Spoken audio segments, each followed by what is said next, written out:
Yeah, ladies and gentlemen, boys and girls, welcome back to round 8 of the 2021 RaceFactory Gaming National Championship in MX Simulator. It is the Unadilla MX Simulator National live here on Start Your Systems. My name is Kellen Brown. We're going to be joined in the booth tonight by Andrew Wood, and we're going to give you guys a lot of fantastic action here on this Unadilla circuit tonight. Of course, we're going to kick things off by showing you guys a hot lap courtesy of atom.com, but a beautiful facility here. A lot of ups and downs all around. Of course, Gravity Cavity, a staple of the calendar here, and many other locations around this racetrack. But Adam Holmes going to take you guys around this track. Into the first turn, it's a 90-degree right-hand first corner. A lot of guys push wide here and go off into the fire lane on the left side of the track, but all the way through to your Studio 8 Whole Shot Award out of that second turn, and then a little left 90 back through this little tunnel section, and a little double up to the top of the hill here, and then you'll get to the end of the first not timed lap, I should say, as you drop down into Gravity Cavity, and you'll go on to lap 2 over the finish line jump right here out of Gravity Cavity, and then get back on the throttle and try to put a good lap in each time out. Holmes going to go to the second right here, drop down off of this single, and then this big table new to the track about 5-6 years ago drops you back into Gravity Cavity on the other side. You swing back up around this tree turn, which has been here for a long time, and then drop down off of this and carry speed all the way through this little right-hand kink up over this big tabletop, sends you into the back. We saw Justin Barsha and Ryan Dungey get together there in 2011. Come out of this corner, and Holmes going to take that middle rut again to flow it all the way down to the middle section of the track here, kind of the stadium section. Really, everybody on the hillsides can get a good view of this lower portion of the track. Holmes goes inside, hits a little roller, and carries some speed through the doubles up this little step up, little left-hand 180-degree corner, drops you back down out of this top section, and then carries speed all the way through the flat. Little step up double here, and then a big step up double takes you all the way to the top. You're going to see Holm lay it over here nicely. And far back of the circuit, little left-hand sweeper all the way down to the sky shot, arguably one of the best jumps on the calendar, especially for whips, and Adam Holm throws a huge oppo whip off it for the fans here on the side of the track. Gets back on the gas and carries it all the way to the bottom of the hill, hits the middle right here, and I don't know if you can quite get this double out of the corner, but Holm elects not to get it this time through. Carries speed all the way out of this midsection of the track to the top, and then down another classic section here, the Screw You. They call it the elevator shaft now for PC purposes, but we're going to call it the Screw You here tonight. Back in and out of it, and a little tabletop here at the top that he's going to scrub nicely. Another scrub table right here, and then keep carrying speed all the way through the right-hand side of this corner. Another scrub table again, all the way out towards where the starting line is. A left-hand 180-degree corner takes him out of that. Little step up back and rejoins where the start. Hits through the first corner there. And that's a lap here tonight at Unadilla, courtesy of atom.com. Well, again, thank you guys so much for joining us. Always appreciate you guys coming by and watching these broadcasts every single week. My name is Kellen Brower, of course, alongside Andrew Wood, and this is going to be a fantastic night of racing. We've been off for basically 2 weeks now, and going to get back into it. A couple different championship fights to watch, and a great racetrack here for us to watch it all unfold on. Yeah, I'm pretty excited about this race. Unadilla is arguably one of the best tracks in sim, probably on the circuit. Always some good action with the sky shot. Going to be a lot of dualies tonight, and I'm pretty excited to get back into racing after the long break. Yeah, long break indeed, and we'll kind of talk you guys through some of the championship scenarios. But before we do that, let's take a look at our qualifying times here tonight. 450 class, Tyler Lang goes fastest on a 2:09.289, ahead of Colby Eaglin, Alexis Leclerc, Braden Carter, and Matthias Janis. That's the 450 class. If we look over the 250 class, Logan Leitzel goes to the top here on a 2:11, 4.84. Payson Johnson almost a full second off of him there, so surprising to see Johnson not right at the sharp end of the field here tonight. Pinkerton, your championship leader, Nathan Prynne, and Jaden Wilson also in the mix as well. Let's talk about these points standings, though, because Alexis Leclerc has a 20-point advantage on Tyler Lang, but you cannot forget that Colby Eaglin is still sitting right there on 280, as we only have 31 points between our top three in the championship here with 5 to go. This is going to be a good one to watch. Yeah, this is a lot tighter than I expected it to be this late in the season. Normally you kind of see one guy start to run away, but these guys have both all had their ups and downs. So going to be really exciting to see what Eaglin can do tonight. Going to be watching him and Lang to see if they can make up points on Leclerc, because that's what they're looking to do every single race here on out. But Leclerc, always fast, and you never really know what he's going to bring to the table. As we jump over to the 250 standings, Nathan Prynne here at the top, a 17-point advantage on Payson Johnson. If you're just joining us for the first time this season, Johnson was actually suspended around a few rounds back for an infraction he occurred while racing in the EU series. This is the NA series. So Johnson missed a round of racing and thus relinquished the points lead, but he's still right there on Prynne, and it seems like he is just chomping at the bit to take this points lead back. Yeah, I feel like Luke Sullivan here in third doesn't really have too much of a chance to get back up in this thing, but it's going to be a really good title fight between Prynne and Johnson until the last round here. Yeah, that definitely hurt him not being able to make that last round. But, I mean, Johnson's been so fast. I feel like that's 17 points can get chewed away at pretty quickly here. Prynne trying to win this championship and become the second foreign rider in the series history to win the 250 class championship, joining Dennis Fjellberg in 2014, but also potentially joining his countryman Alexis Leclerc, who is the championship leader in that 450 class. It looks like we do have a consolation race that is going to run tonight. I'm not sure if we're going to have both consolation races on the docket or not. Looks like they're just doing a 250 consi lineup check right now. Again, for those of you new to RaceFactory Gaming National Racing, or really just any National Pro Motocross Racing, this is a consolation race coming up. This is anybody that qualified 37 on back in the times, and they're going to battle it out for 4 laps with 4 riders going through to complete 37 through 40 slots on the gate. We'll have 40 riders do 2 30-minute plus 2-lap motos to decide the overall winner here today in both classes. And, of course, this is the 250 class, which will get us started off a little bit later on in the evening first with 250 Moto 1, then 450 Moto 1 as well, before we drop back into 250 Moto 2 and 450 Moto 2 to round out the evening. Yeah, right? hopefully we get to see some good racing here. 250 consolation race coming up. Looks like we've got 7 or 8 guys in here, so should be pretty good battling. These guys all going for the top 4 spots. It looks like we got at least 11 people in here, so that's good to see. And the gate's about to go down. Rogan McIntosh going to lead our way through the first turn. Let's see what happens. Yeah, we got 14 riders on the gate going for 4 spots, and it's going to be a close one as we can see some heavy hitters in this one. McIntosh gets out-dragged as Dylan Cavacuti rips the hole shot around the outside, kind of hopping through like a bunny rabbit, but he will get to the hole shot line first. It's Cavacuti for McIntosh, Stevenson, and Gatland in the early running, and there are some names in this one that definitely figure to battle inside of the top 10 later on this evening, so surprising to see them in this consolation race. Yeah, the consolation races are always weird because you never really know how much time people had to put in lap times on the track, or if they're really just not flowing with the track. As you see 2 guys get together there, Hayden Stevenson actually able to stay up for a minute. Hayden Stevenson trying to hit literally every single person on the track before the first lap is over, and Tanner Thorson, I believe the guy that he got together with in the first place, gets together with him again. Now he flips around and continues on, but it is getting a little bit feisty for that 4th and final transfer spot. Back out front, it is Cavacuti, McIntosh, and Gatland. Now stretched it out from Gatland Morrow, and Dylan Love there on the 174 as he got lag punted to the ground, I think. Not sure what happened there, but lost the front end, and that allows Gatland Morrow to get away a little bit here.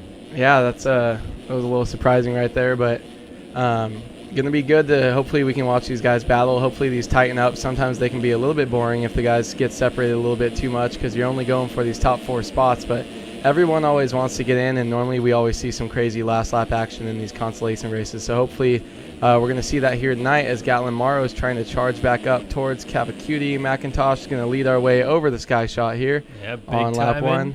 Tossing it. Two tossing. Oh, Cavacuti! Woo! Kind of dualies. Hansen and Carlo there. Stevenson, Sund, Thorson, Dylan Love, Hayden Grimes is going to get backwards a little bit. Kind of nice. Oh, McPherson's down. Adams, he'll toss it out. We're going to try to do that on the first lap of every single race tonight to see who gets turned on the sky shot. Always a good jump to watch that happen on. But we definitely saw some chaos unfolding there as Jack Gatlin goes to the race lead. Dylan Cavacuti back to second. Morrow up to third now, and Hansen now into fourth. So Rogan McIntosh, speaking of McIntosh, there's a bunch of people back here crossing over lines. Rider goes down, another rider hits them.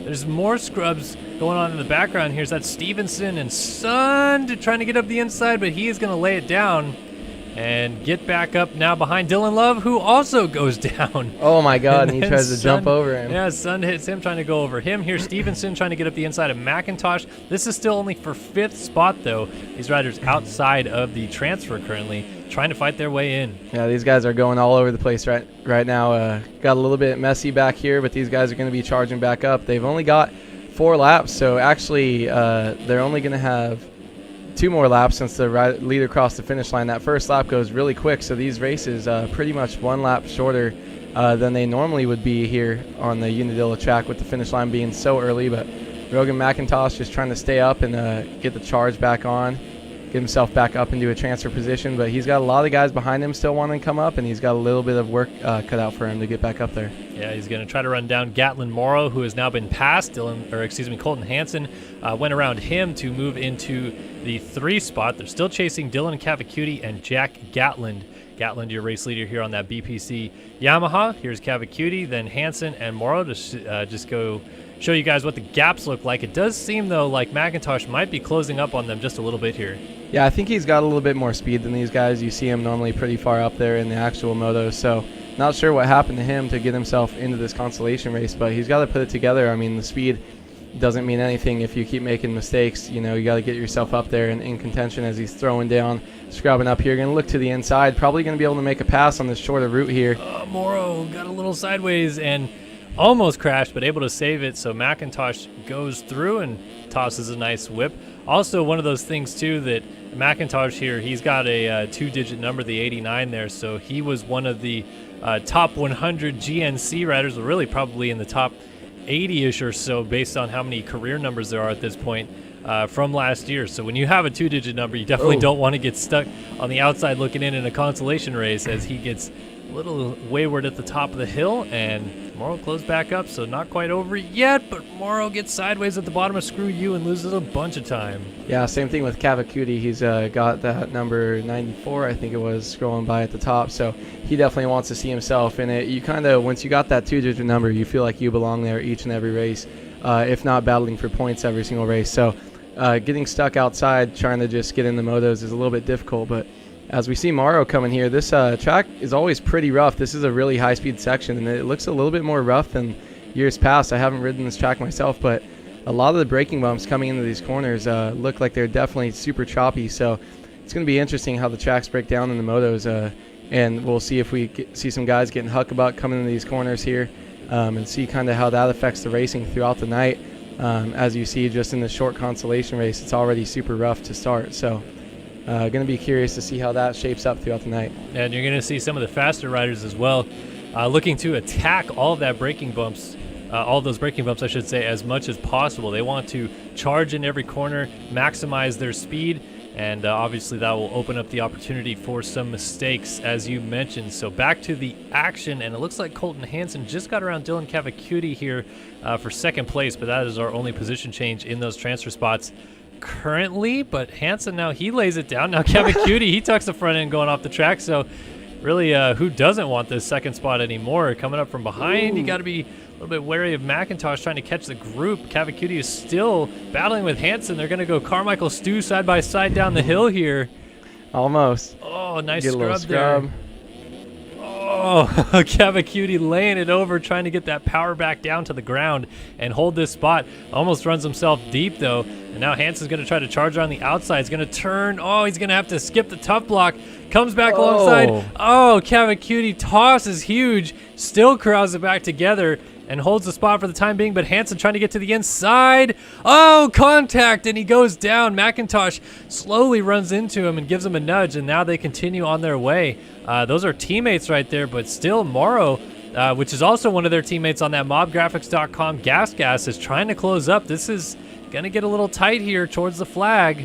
Yeah, Hansen got a little bit more aggressive than I thought he was going to. Tried to move over on him going in that, or coming out of that inside line there, but just didn't have enough on him to make that pass stick. Actually took himself out, but this Mob Graphics team right here running 3, 4, 5, trying to get themselves all in the moto. You would think he would not be so aggressive with a second and third place pass like that he was trying to move or make happen, but he's gonna keep trying to push up and just kind of hang on to his teammate here and then ride this one in. Yeah, a couple more corners to go. Meanwhile, Jack Gatlin in and out of gravity cavity one more time, and he goes through to the motos with the consolation race victory.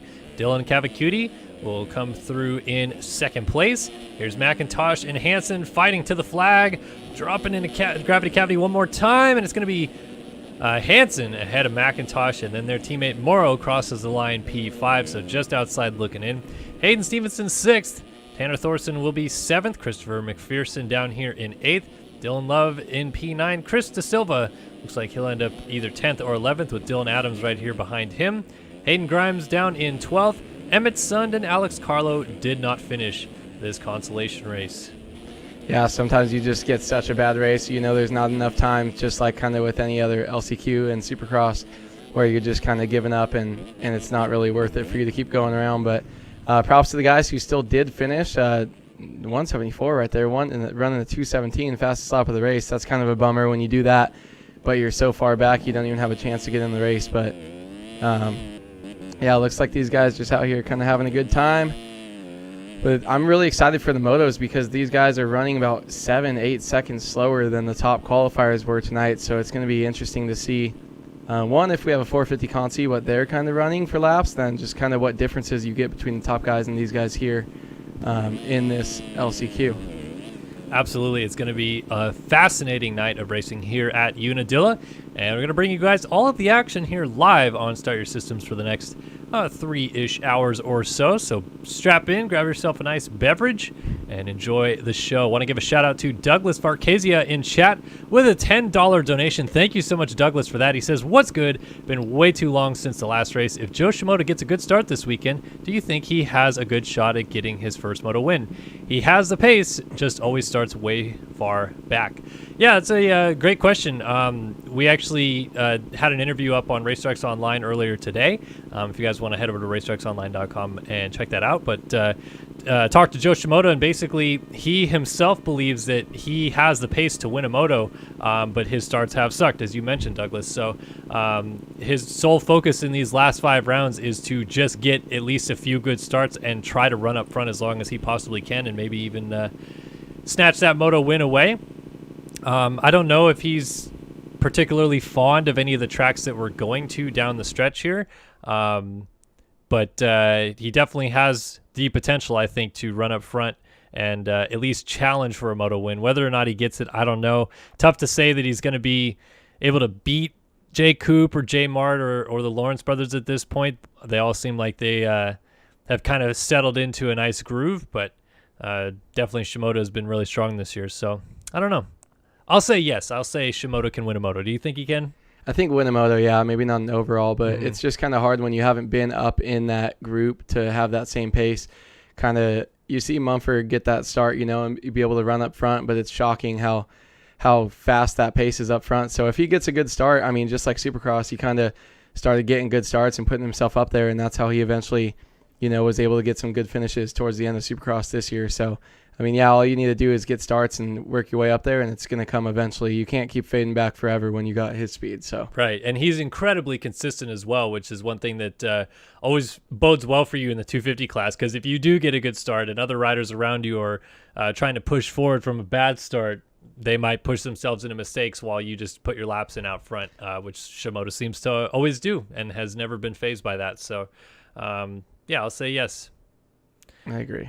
All right, so I think we have 250 Moto 1 coming up next. It's either going to be that or the 450 Consolation race. But great to see you guys all here in chat tonight. Almost 100, well, just tipped over 100 live viewers, actually. So thanks, guys, so much.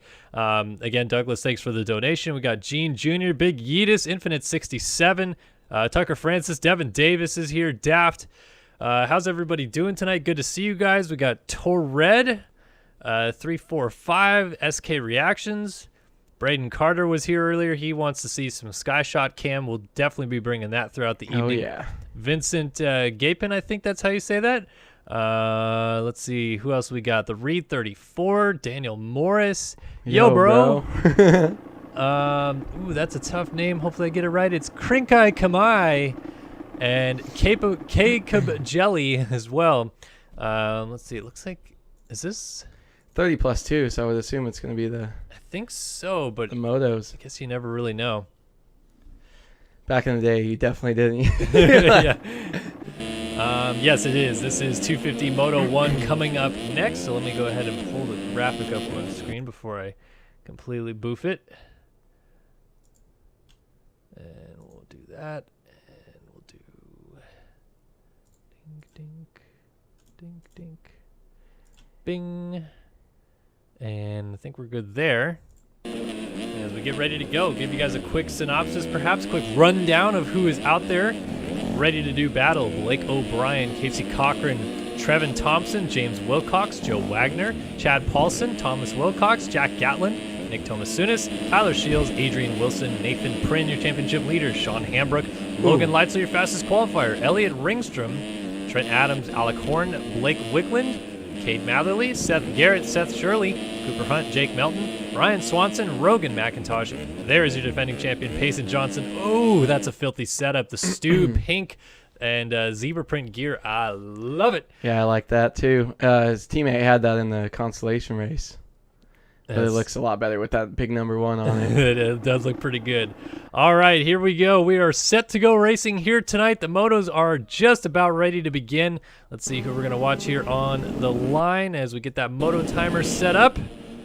And go a little bit further inside. Cooper Hunt's got a pretty good position here. Just near Payson Johnson and the rest of the field. 30 car to sideways. The revs are up. And we are off and running here at Unadilla in the 250 class. Who's going to get that all-important hole shot? Some bar banging up the inside. It looks like it's a Cowie, though. And I'm trying to get to it. It's Logan Leitzel. The Underground RC number 13 leads him in and out of the second corner and picks up the Studio 8 hole shot award. It's Leitzel out front from Prinn and Payson Johnson. So pretty much all your heavy hitters right at the sharp end of the field at the get-go. This is going to be a good one. Yeah, definitely always good when you have your two season front runners. Ooh, look like they almost hit right there. Coming up next to each other. And he does land on Leitzel, and he's going to go down. So that's going to let Johnson kind of get away right here and start trying to put in some good laps. These teammates just going to try to follow each other and stretch the lead out a little bit. Yeah, Prinn loses maybe 5 or 6 spots. I think he's back to about 7th here as Leitzel leads them through. Underground RC Cowie's 1 and 2. With the throwback setup there, I'm definitely digging this whole vibe that they got rocking here tonight. Trent Adams on the 8ton.com. Cowie moves into 3rd with his teammate Seth Shirley right behind him. Luke Sullivan moves up to 5th. Alec Horn now 6th. It's Ryan Pinkerton 7th, and Prinn dropped all the way back to 8th just ahead of his teammate Thomas Wilcox in 9th. And Cooper Hunt rounds out the top 10, but this is frantic action on the first lap as they head into the back section the first time. Yeah, I'm surprised he made it through all that first turn carnage and was able to make it that far before he went down with the mistake. You just got to really watch yourself out there scrubbing into each other.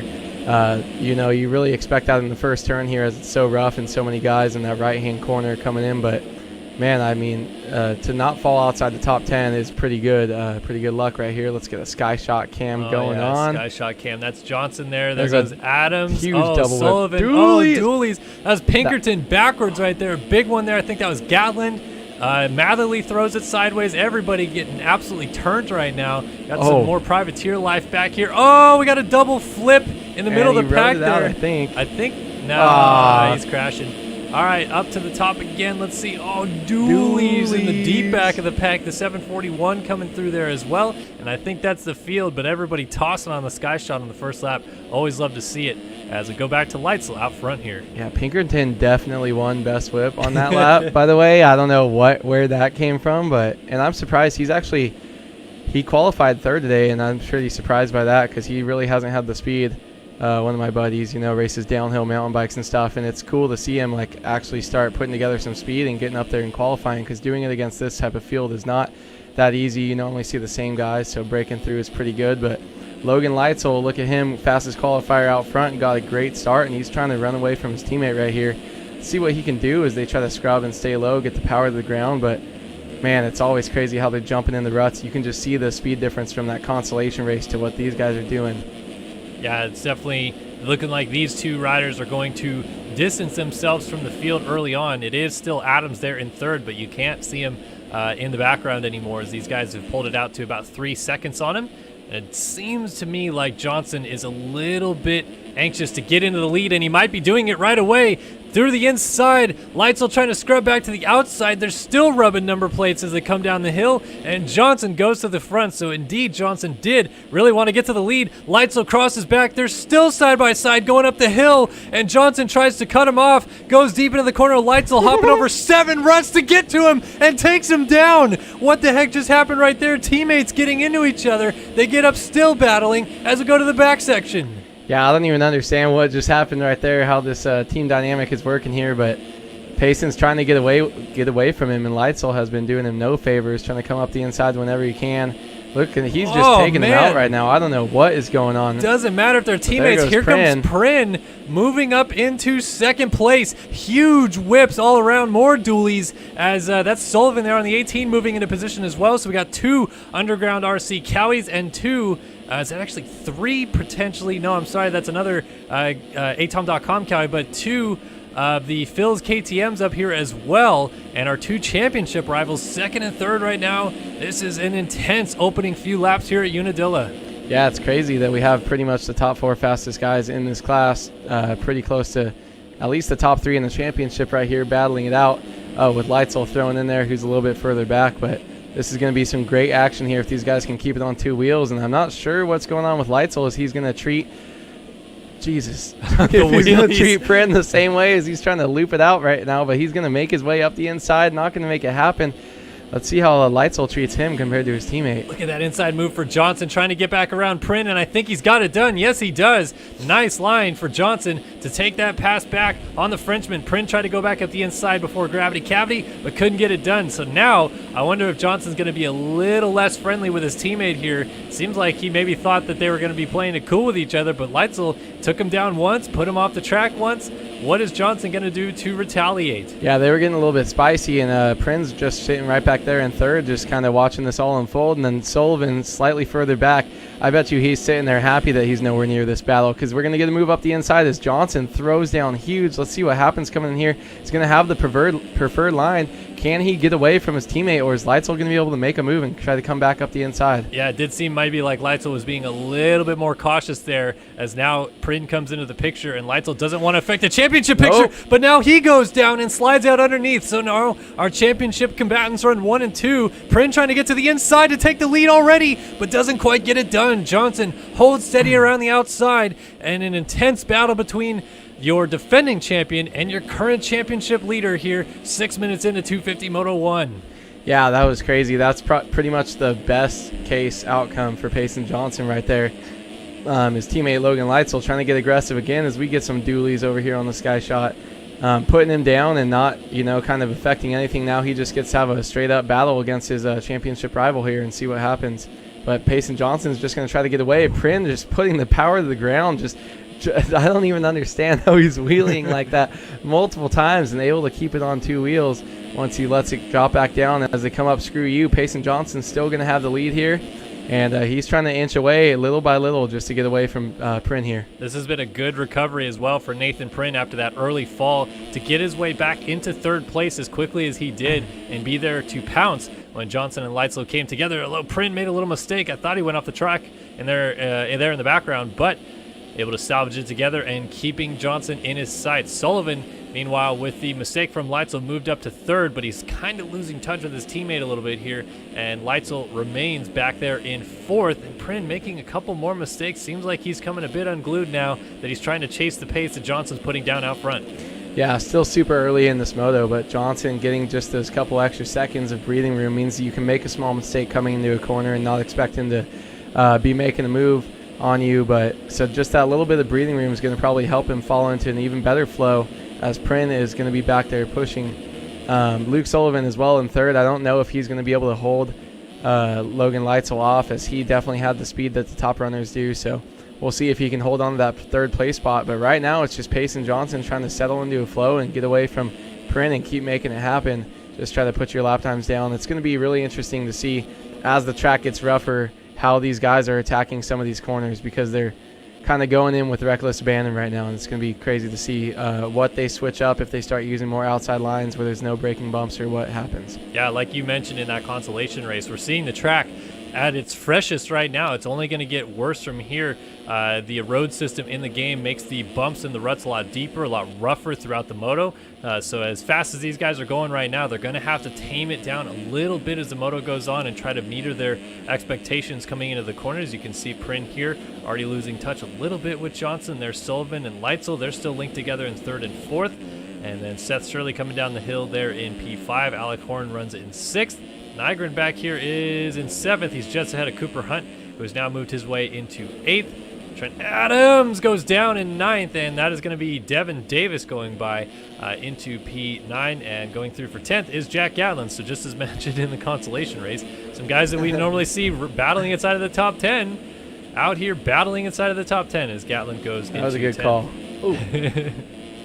And Cooper Hunt getting a little bit, or almost running into number 150 here, going to make a move around the outside, but gets stuck in that bale. That's always been there, and that's always been a problem. You get a little bit too fast around that corner, and you just kind of fade out and hit some of those tough blocks perfectly placed so that people aren't using some sneaky lines here. There is nothing worse than having no drive up. Screw you. You're just wicked in first gear, letting the rear tire eat, and it's just not going anywhere, and you're just waiting and hoping you don't loop out. The 250s too, I feel like sometimes you can get stuck and you have to go back down to the bottom depending on where you fall on it. But some of the sections I was worried about getting rough are these first couple corners here, as well as Screw You itself is super, super rough. You start getting gnarly braking bumps and deep ruts in the bottom, and you can find yourself going head over heels down there. But so it's going to be interesting to watch some of those sections develop as the race goes on. But Hunt, after a little mistake there, he's just trying to put in the laps right now and catch back up and make some moves here. Well, I don't know about you, but once or twice in my career, I definitely had to spin it around on Screw You and go back to the bottom in the middle of a moto. So probably 10 times. Yeah, for me. Maybe once or twice in moto. Right, exactly. It definitely can reach up and bite you in a hurry, as these guys are certainly wary to that fact as well. Peek back up a little further and see that Leitzel is starting to reel in Luke Sullivan here for the 3 spots. So Leitzel there on the 13, Sullivan on the 18, the KTM rider on the Phil's KTM supported effort. Leitzel here on his Underground RC Kawasaki as they head up into the Sky Shot. Leitzel, your fastest qualifier here tonight. Good start, but so far has kind of floundered, and now going to make a pass back in a third as a mistake there out of Sullivan. Yeah, he's your fastest qualifier, and it looks like he's using a lot of outside lines, trying to just flow and carry as much speed as possible here. Outside, or pretty close to outside normally, but he's also making some creative lines. We saw right before the Sky Shot there, went from second to last rut, then hopped out and railed the outside there. So he's definitely got this track figured out, but a couple mistakes early, he's not able to keep himself up there, battling with his teammate at the front that put him down has really hurt him, because he's only about 8 or 9 seconds back. So if he didn't have that fall, you would assume that he would be right up there in that battle, but he's just kind of put himself back there by being so aggressive early on with his teammates. So we'll see if he could start putting down some laps and showing that speed that he had in qualifying and get back up towards the front. Yeah, this is going to be a good tell right here, because unlike what he was doing earlier on, being in the lead and dealing with the pressures of being out front and managing that gap from behind, he's doing all the chasing here. So we're going to see in clean air whether or not Leitzel is able to put down a consistently fast lap that will maybe allow him to catch Nathan Prin, who's about 4 or 5 seconds up the road coming out of Gravity Cavity. Prin still about 3-ish seconds behind Johnson, and we're creeping up to 12 minutes in to this 30-minute plus 2-lap moto. So a lot of racing still to go, and right now Johnson in a pretty good position, but things can come unglued in a hurry, and that's just pretty much how MX Simulator has always been.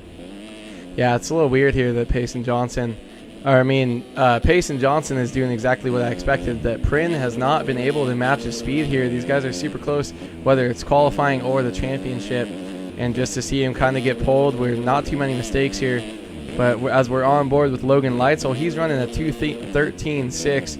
As we said, the fastest lap in the Consolation race was a 2:17. I wonder what the guys up front are running, but Leitzel, so he's still off the pace. Payson Johnson out front, able to run 1.6 seconds faster, and Nathan Prin not able to match either. So you just see him constantly chipping away. We'll see if that changes as the track gets rough, or if Prin gets a little fire lit under his butt from Leitzel trying to make a move.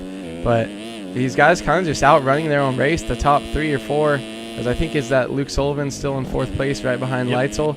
He's still kind of cruising around. Had a bad lap last time, but other than that, these guys are completely checked out from the rest of the field, and they're kind of just running their own race, and it's just gotten kind of boring kind of quick. So, well, it definitely still has the makings to get interesting. They haven't gapped each other too far. Everybody's still kind of within a fall-off crash of each other, and we're going to see whether or not Leitzel this time through can up his pace a little bit, try to match what's going on out front. And as he kind of scrubs his way through this back sections here, this sequence of tabletops here, and running out to the far back of the track here. This corner goes a little bit out further than it used to. It used to U-turn kind of in the bottom of this gully, and then you'd have to come out of it and get enough drive to get this step up still. Now these guys all launch that step up out to flat and carry speed. But this section right here is so rough, so bumpy. Leitzel carrying speed into that corner and laying it over. It seems like he's actually maybe losing some time as the corners go by to Prin and Johnson ahead of him. We'll see this time through what he gets, though. He's going to come out of this final turn, drop into gravity cavity one more time, and Leitzel puts down a 1:16.1, so clean air doesn't seem to have helped Leitzel whatsoever. Meanwhile, Prin at a 2:12.9 and a 2:13.4 out of Johnson, so the gap went down by about a half a second last time by, but it's kind of stagnated at that 4.5 to 5 second range, at least for the time being. Yeah, it's really interesting to see as we use those onboard cameras, see how rough it is coming into some of these corners. These guys are within a fall-off crash, as we noted, and this is such a high-speed track. It's one of the most fun tracks on the surface with being super high speed, having lots of fun tabletops, big jumps that you can scrub and carry your speed over. But if you have one little crash where you start just getting sideways and start getting huckabuck and start cartwheeling, that could be a lot more than a normal 10-second fall-off if you do it at the bottom of Screw You, or if you fly off track in a high-speed corner such as this one coming up here. So it's really maybe, Leitzel is back there going a second lap slower. Ooh. As we see Payson Johnson goes down. He must have got a double whip there. That's a big thing that happens when you throw whips there, and he's going to lose the spot. But, yeah, it's like, how far do you have to push? How fast do you want to push? Do you take a second lap slower, or do you have that fall-off crash every couple laps? So... yeah, and it's interesting that Johnson here maybe crashed on arguably the easiest section of the track as well. The Sky Shot can double whip you, as you mentioned, but as rough as the track is everywhere else, the Sky Shot and the landing that's on it is one of the smoothest sections of the entire track. So Johnson, little double whip there, little swap on the landing, now finds himself back into second place, and Nathan Prin goes back to the lead, the rider out of France on the number 42, Phil's KTM, and he will give us the beginning of our top 20 rundown here tonight, brought to you by R Jerky. Head over to eatrjerky.com. That's eatrjerky.com, and use the code SYS20 for 20% off your order. Some great quality beef jerky being sold over there. Some great flavors. Definitely recommend checking out the teriyaki one, which is one of their most popular ones. But you can also check out some sizzling hot and some Western smoked, all good flavors over there at R Jerky, and use that code for 20% off your order. Nathan Prin on the Phil's KTM, the number 42 machine, leads the way here now by 5.5 seconds on Payson Johnson, your defending champion on the number 1 Underground RC. Cowie back in third. In fact, a battle for third is still brewing. Logan Leitzel, the Underground RC number 13, as Luke Sullivan hot on his heels, and we thought Sullivan maybe after he got around, Leitzel maybe after he got around Sullivan would be able to squeak away pretty quickly based on the lap time that he put down in qualifying, but it has not been the case. In fact, since he's gotten in free air, he's gone back to the clutches of Sullivan. So this battle looks like it will continue. And shout out to Luke Sullivan, who says birthday boy number 16. So I'm guessing it's his 16th birthday today. So congrats and happy birthday, Mr. Sullivan, on the number 18 Phil's KTM. Seth Shirley, atom.com, 441 machine runs inside the top 5. His teammate Brandon Nygren on the 150 runs in 6th. Alec Horn on the mobgraphics.com, 310, running in 7th. 8th for Cooper Hunt on the Underground RC number 38 machine. 9th for Devin Davis on the TDR number 29. And Jack Gatlin rounds out the top 10 on his number 369 BPC Yamaha. It's 11th for Trent Adams on the atom.com number 44. 12th for Jaden Wilson right behind him there on that 165. Ethan Gerst, privateer effort out here on the 58, runs in 13th. 14th for Casey Cochran, which is good to see him back out here racing tonight, as he had a heavy crash at Loretta's last week in the second Super Mini 1 Moto, I believe it was, after he crashed away the lead in the third corner, got up, and then actually got involved in a bigger crash going into Storyland on the triple there in the back. And I don't remember 100% all of his injuries, but I do think he has a couple broken ribs and some other things in there. So good to see Cochran back out here racing the Sim Nationals on his BPC Yamaha, the number 90 machine, in 14th. Thomas Wilcox runs in 15th on the number 33 Phil's KTM C4 Designs Co. machine. Rogan McIntosh in 16th on the mobgraphics.com number 89. 17th for Cade Matherly on the 195 Stance Honda. 18th for Ryan Swanson on the wwdesign.co. Was that the 127? I think so. 137, yeah. And then Nick Tomasunis going to try to make that 999 pass into 18th.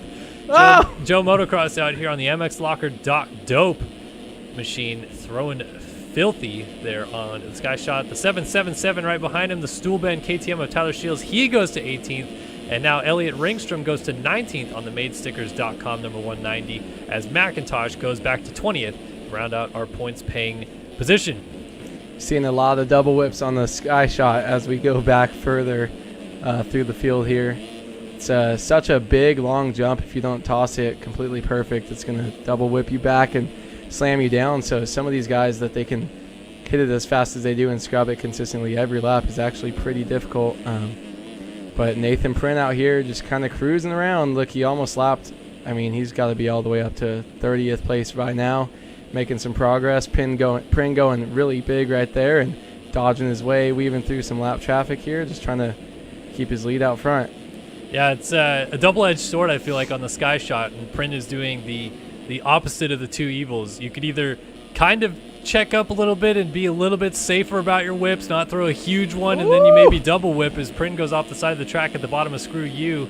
He is going to rejoin, but Johnson's going to be right there at the top of the hill, and a battle for the lead on our hands here at Unadilla. Johnson squares back off. They're going to be bar-to-bar duels, and Prin trying to hold steady up the inside. Johnson to the outside. Prin defensive.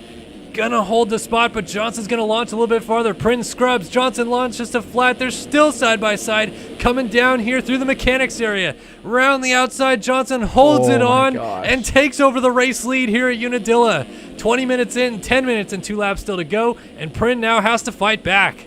That was an insane pass, as you see them just holding 5th wide on these 250Fs.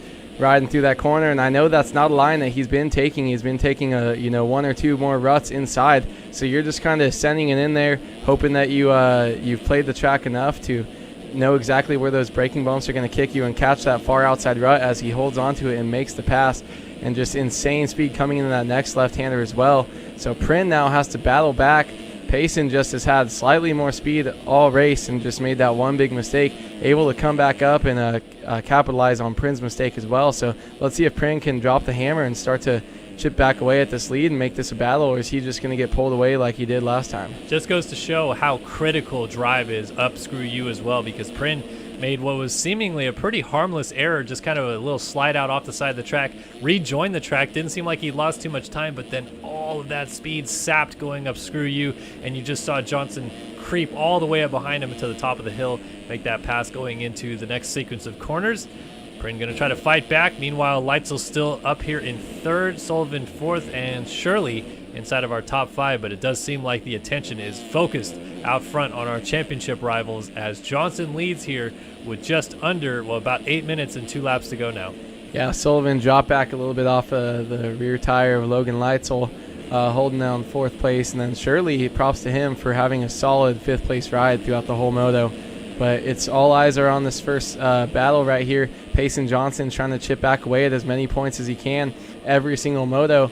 And if it keeps going like this where they're 1-2, it's going to be really difficult. He's going to have to try to win out as we're kind of losing races left to go in this championship. So every moto he needs to make sure he brings his A game, gets a start like he did this moto, and just hold it together. But we got 7.5 minutes plus 2 laps ready to go. Payson Johnson, tiny little mistake there, and just that sort of stuff is what he can't afford to have happen when Prin has himself that close right behind him. Yeah, we have 5 races still to go in this championship, which means there are 10 motos left to score points in. Johnson's 17 points down of Prin, but he will gain 3 points with a moto win right here. And obviously that means that if he can pretty much keep this win streak going, he still has plenty of time left to make it happen.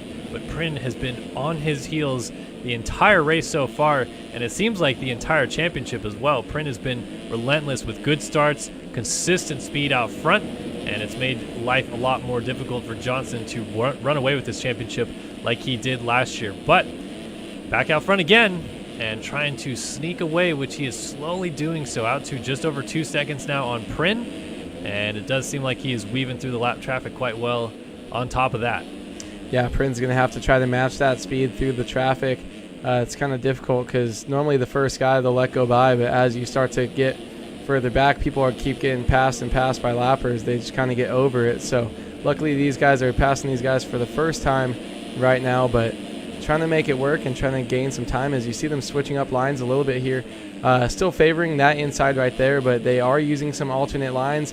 Looks like a little bit more inside in the sweepers if the outsides are getting rougher from them going there. So kind of interesting to see how they're switching it up or riding some more of the edges of the track here as the race goes on. Nathan Prin had a 2:15.8 last time by, as we're going to see him over the big sky shot, tossing it, coming up a little bit short, but that's all you need. As we see him coming up, you see 3 guys right here in his screen, moving around them and just trying to do as best as he can to stay away from traffic. You don't want to follow, but you still want to ride your fastest race line that you have around the track. You can see right now Johnson up the road is dealing with a hefty amount of lapped traffic, and now Prin going to come into him as well. It's a 7:59 there of Adrian Wilson that Prin's going to jump up the inside, and it does seem like Prin is benefiting just a little bit now from some of this lap traffic. He's pulled it back down to pretty much even 2 seconds, which was out to about 2.6, 2.7 seconds when we first went on board with him, but it's fluctuating, and Johnson up the road trying to deal with some of that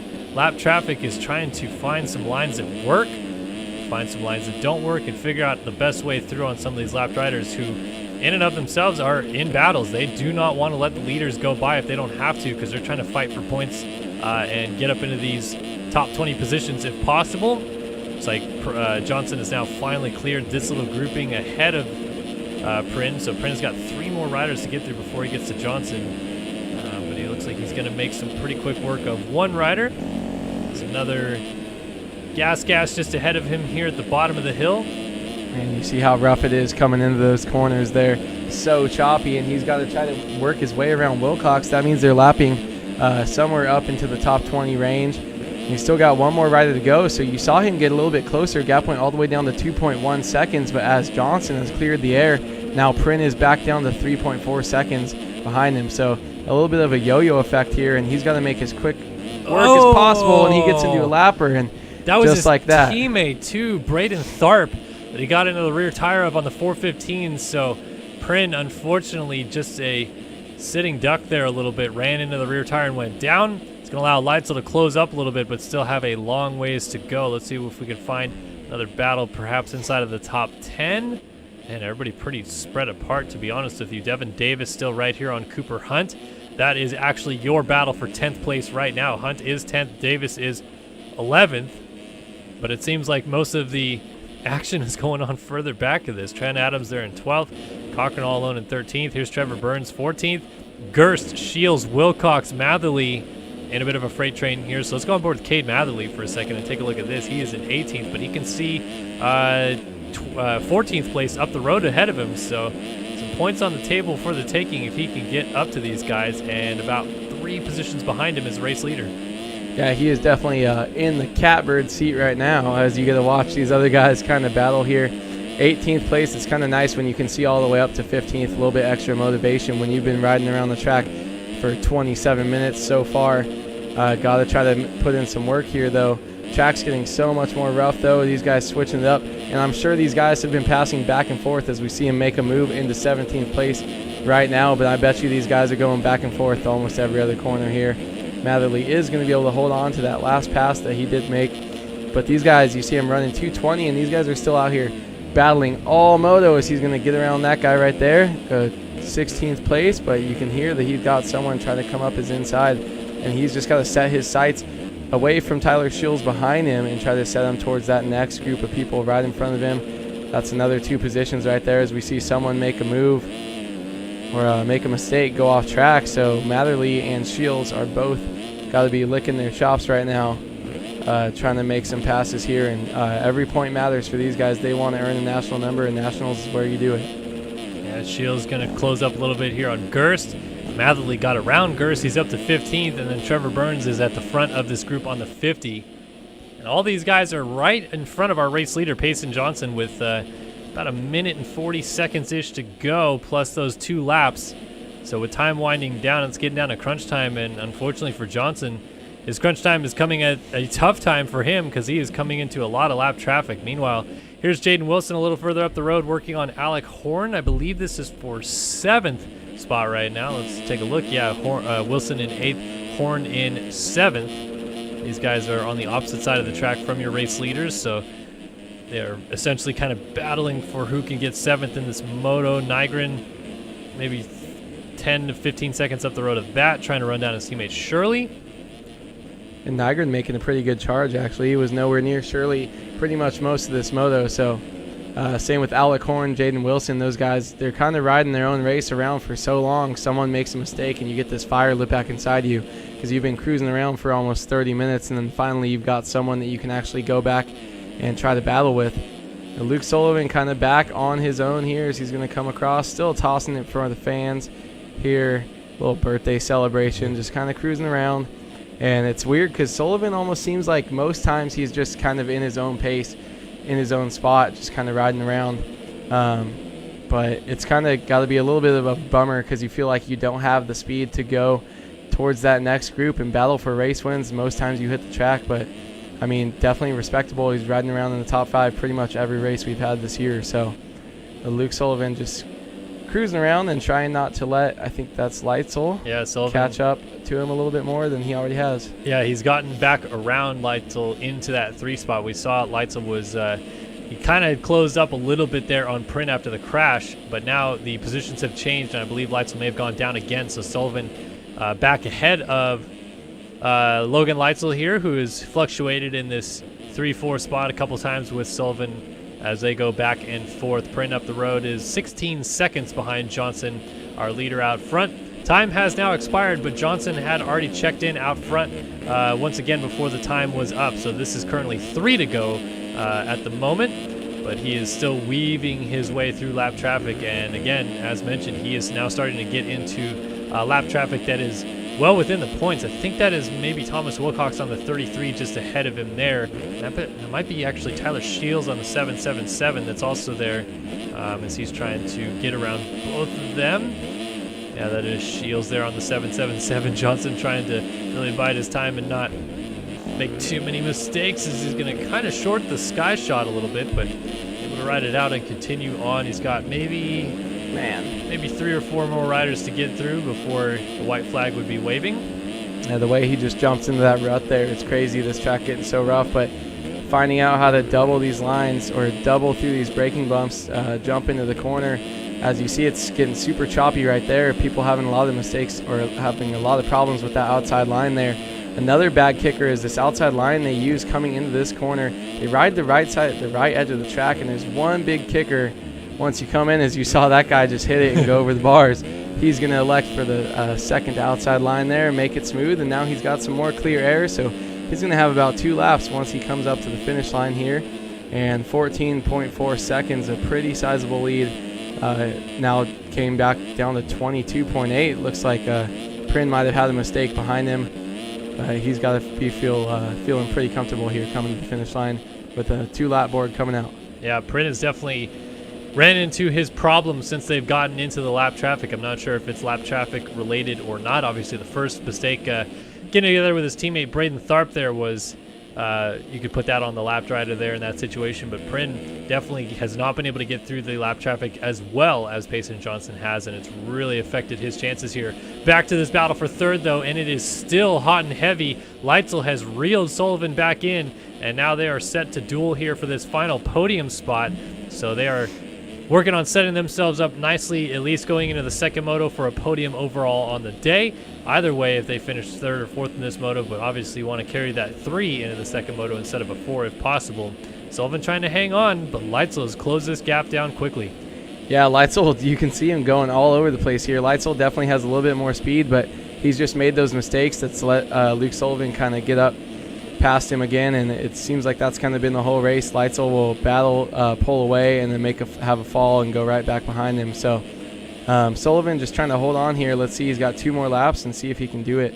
But it's funny how these guys' race has gone, where they're just so spread apart, just kind of riding their own race. Leitzel makes a mistake, and then Sullivan's heart rate's got to be going up, having another crazy battle with him.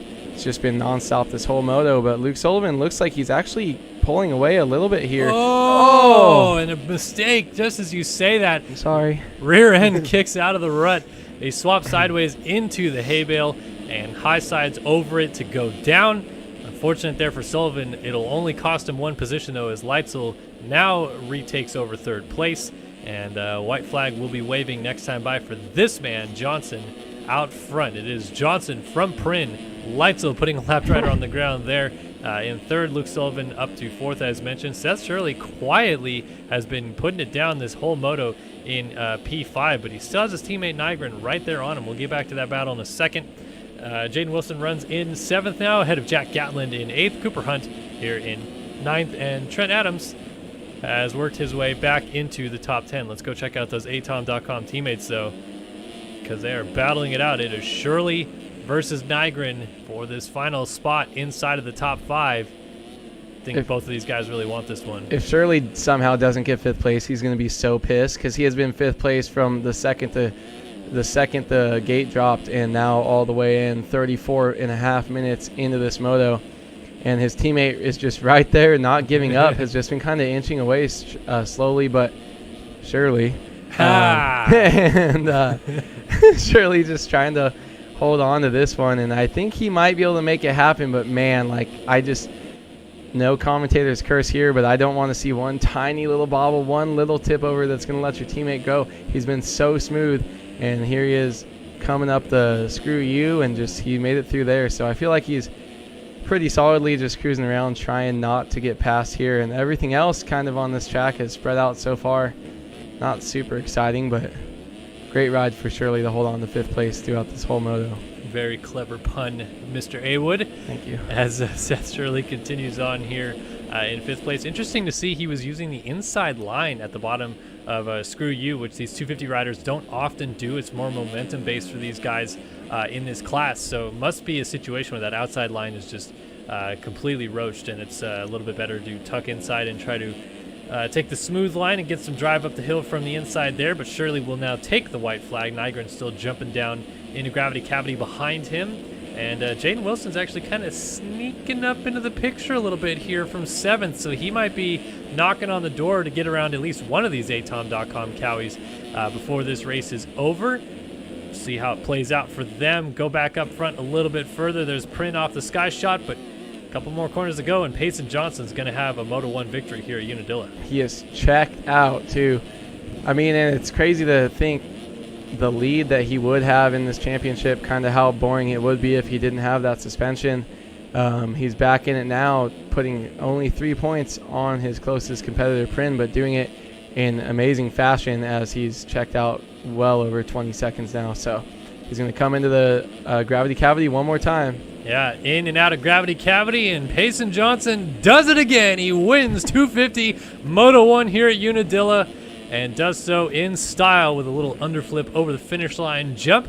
Here's Nathan Prynn. He will get second, barring a late crash here. Logan Leitzel third. Luke Sullivan here in fourth. And Seth Shirley still is in fifth. Jaden Wilson has indeed got around Brandon Nygren to move his way into sixth. Not sure. We didn't catch it on camera, but it does seem like Nygren maybe had a crash because he's lost some time in a hurry here to Wilson. Drops back to seventh. Here's Gatland in eighth. Cooper Hunt still trying to charge up to get to him. This would be for P8 as mentioned. Cooper Hunt would like that spot if he can take it on this final lap of the race with about a half lap to go, but he rides the nose in heavy. He is pushing, trying to catch. Who is he right behind? Jack Gatlin there. Jack Gatlin. So trying to catch Gatlin here. Let's see what he decides to do at the bottom of Screw You. We know the inside not used as much, so probably a little bit smoother for the 250s, but you don't get that drive. They're both going to the same outside, so he's just got to try to be better everywhere that Gatlin goes. If they're going to be using the same lines, he's just got to be that 10% better. Coming into the corner, we only got about 3 to 4 turns left to go. See if he can make a little late charge. Maybe just try to drive through these braking bumps as quick as possible. He's going to launch it way out to flat. Probably never let off here and pray. Definitely charging that corner hard. He got it pretty good. He's coming up a little bit, going to use same outside, but carrying a lot more speed. Let's see what happens. He wheelies over that drop-off, able to keep the front end up. He's going to come to the inside here. Can he make it move? Yeah, Gatlin shuts the door. It goes down. Gatlin was trying to defend the line, and Cooper Hunt is stoked. Little bike humping up to the finish line jump. Ends up 8th in this one. Gatlin trying to regroup and still end up 9th. Coming in from behind there was Adams. Adams slid out, and Alec Horn is going to go by. So Alec Horn moves into 10th. Adams drops to 11th. Some last turn chaos there before the flag was waved. Devin Davis should be 12th, no problem here. And kudos, Casey Cochran with 6 broken ribs and a collapsed lung, going to end up 13th in this moto. Last rider on the lead lap. Well done, CC. I mean, he didn't break his fingers, luckily. I mean, I would not want to be sitting there taking these deep breaths in the race. And, with 6 broken ribs and a collapsed lung. Get into the zone, you're going... Yeah, I would just ride around the 40th to keep my heart rate down. If you get a whole shot, I've had times where I get a whole shot, and I'm like, guys, I don't want to be here right now because I am not cut out for this shit. Yeah. Elliot Ringstrom was 20th. James Wilcox in 19th. Ethan Gerst 18th. Thomas Wilcox, that is, 17th. 16th for Lane Wofford. And Trevor Burns ends up in 15th. Cade Matherly, Cochran, Davis, Adams jumps around Alec Horn on cuts. And let's see any other cuts inside of the top 10. No siree. Payson Johnson, Moto 1 winner here at Unadilla. I thought I thought Wilcox was 59. Or does he? Wilcox is 33. Okay, well, I'm just dumb. I think where you mix it up was McIntosh. 159 is 89. 80. I don't know. I'm losing it. All right, back in studio here. Cal Brower, Andrew Wood. Yeah, it's a little bit warm up here, a little bit toasty, but I just felt the air kick on, so I think we're going to get some sweet relief. I am 450 moto is going to be nuts. It is going to be nuts. It's like the 250s, they always warm us up. I'm glad that they alternate now because we don't have to do the same people over and over.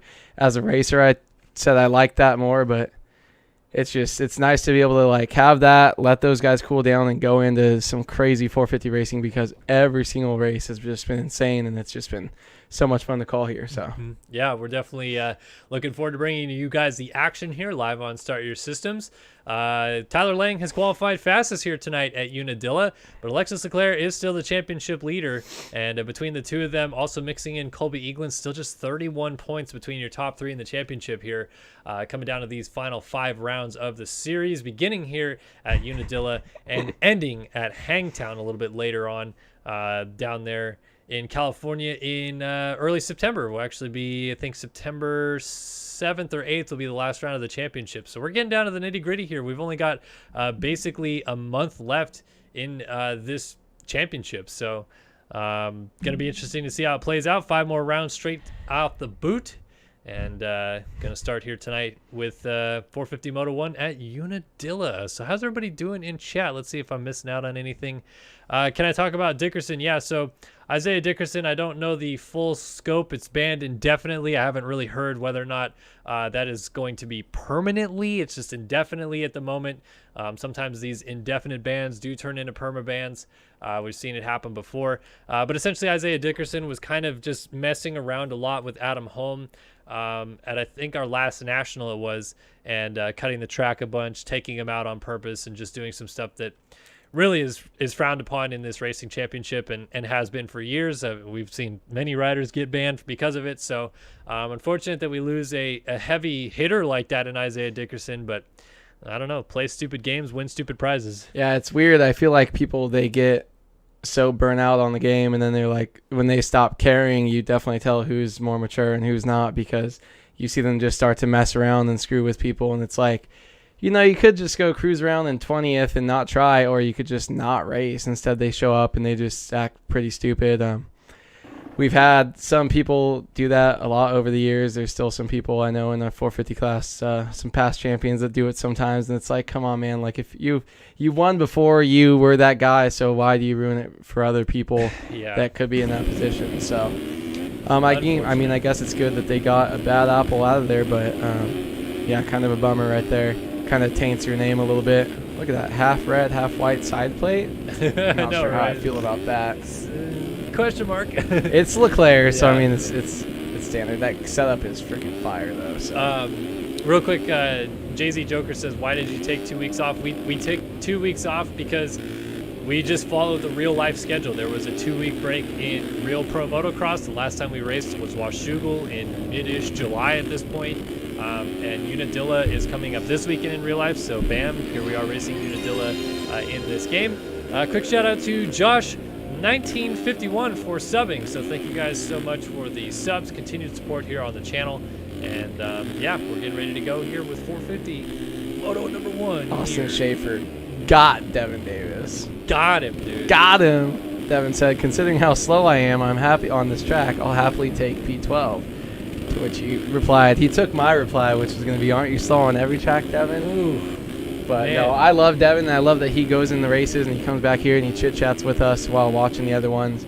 And wish you the best of luck in Moto 2. A couple more quick questions I'm seeing. If you guys want to sign up for these races, head over to www.racefactorygaming.com. That's how you get signed up for these races. And if you're looking to buy the game, head over to www.mxsimulator.com. Try the demo or purchase the game for $42 and get involved with the community. Still a lot going on 13, 14 years into the game at this point. So definitely, if you're looking to get involved, yeah, why not? I'd recommend it. It's still some fun times to be had here in the races, or basically just playing the game for fun with your buddies. Yeah, Josh says, just got the game. It's so fun. It's hard, though, which is the definition of MX Sim. All right, here we go. Riders are lined up and ready to go here to begin the night of racing. Wow, Braden Carter's actually got a pretty far outside gate. Let's see how he comes out of that one. Colby Eaglin, he's right up here, tucked alongside Leclerc as we get ready to drop the gate. 450, Moto 1 is away at Unadilla. And no surprise here, Leclerc's got a good jump and he's got a nose in there, but he's going to get shoved wide. And the 63 of Braden Castellaneta is going to come through and lead into the second corner. And indeed he does. Braden Castellaneta picks up the Studio 8 whole shot award into the second and third corner now.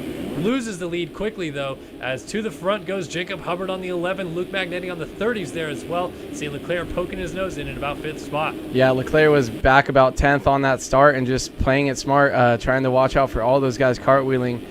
Coming into about 5th or 6th place right now is definitely a pretty good start for him. All you want to do on this track is avoid the carnage, get out front, maybe inside that top 10, and then put the hammer down. But Jacob Hubbard with an amazing start. Got a little bit sketchy coming into the second turn, but he's over here trying to hold off the charge from that Yamaha right behind him as he's going to come up the inside. That's Castellaneta, correct? That's Magnetti, actually. Or Magnetti. Yeah. So Magnetti actually up the inside. And these 450s are going to be able to use a lot more different ruts than the 250 guys were. They were using a lot of outsides, carrying that momentum. I feel like we're going to see a lot better battling and passes happen with this 450 class here tonight. Yeah, Hubbard leading the way here into the back section on the first lap of the race. Hubbard from Magnetti and Donias Cura out of France here Another good start for the Impact rider. We saw him race Washougal, and that was his first RF North American Championship race that we've seen, and now gets a good start here tonight. So this is going to be interesting to see what he can do. Fellow Frenchman Alexis Leclerc, championship leader right behind him, but of course, sky shot on the first lap. Hubbard leads him through. Oh, dirty. Brady flip, and he landed landed it. Clean. I wanted to at least follow him through there. Okay, and here comes everybody else. Everyone else is lame. Everyone else tossing some good whips, not really big whips. Okay, we there's got another some one. flipping there from Carter, I think that was on the 19. Straight air Leclerc. Oh, we got a backflip mid-pack. That's Walter Gebhardt on the 5. Got a two-stroke there. With Oppo. And 333 of Jeffrey Bruns. Anybody else doing the jump anymore? Everybody's rolling it down there. We got the 75 of Caden Speck, 221 there. He's throwing Daniel Mills almost through the front door. And I think that was everybody. So that was embarrassing, guys. We got to get a little bit better second moto. Yeah, I mean, Hubbard threw, to do that in second place is like you're just an animal. Yeah, to somehow ride that out, too. I mean, I don't know where the heck he was going to go on that landing, but he somehow made it. Yeah, I know, and I know Braden Carter way back, he got those things on lock. He can do those in his sleep, but man, to do that up in second place, it's a little bit different than 29th. So it's crazy that he did that, and he's still scrubbing. He's still trying to push. Magnetti makes a small mistake, so he's going to try to come up, and we got a pretty good little battle here, and Leclerc actually kind of fading back a little bit from where he was. I thought he would be kind of knocking on the door already. Yeah, I'm surprised. He was up into 4th right behind Antonius Cura there, but Janice has gone by. Castaneda's through Fitzpatrick, Aaron Rockefeller, J.R. Reyes, Tyler Lang is now ahead of him, and then Leclerc with Robert Wilson crossing over on Eaglin, and Eaglin just went down. Now Wilson, he slides out and almost goes down as well. That track re-entry, got to be careful a little bit crossing the track like that as Adam Holmes squeaks by. But yeah, that is a bit of a change in dynamic there because Leclerc had the start that Lang didn't. And now Lang ends up ahead of Leclerc, trying to make the pass here around the outside of J.R. Reyes. Oh, and Reyes is going to get into the 71 of Fitzpatrick, who is down right there. Coming through, there's Blakely, and what else is that? That's Holm coming in. Frank Jackson on the 47, he's in the mix as well. Yeah, 450 class is so awesome because we have battles so far back every single week. You've got guys in 15th that finish second to Moto 4, stuff like that. And Tyler Lang right in front of Leclerc, and Tyler Lang is second in this championship, correct? So yes, yeah. Every single point that he gets on Leclerc is going to be one to watch. So they're just about 2 bike lengths away from each other right now. We'll see if Lang can put the hammer down.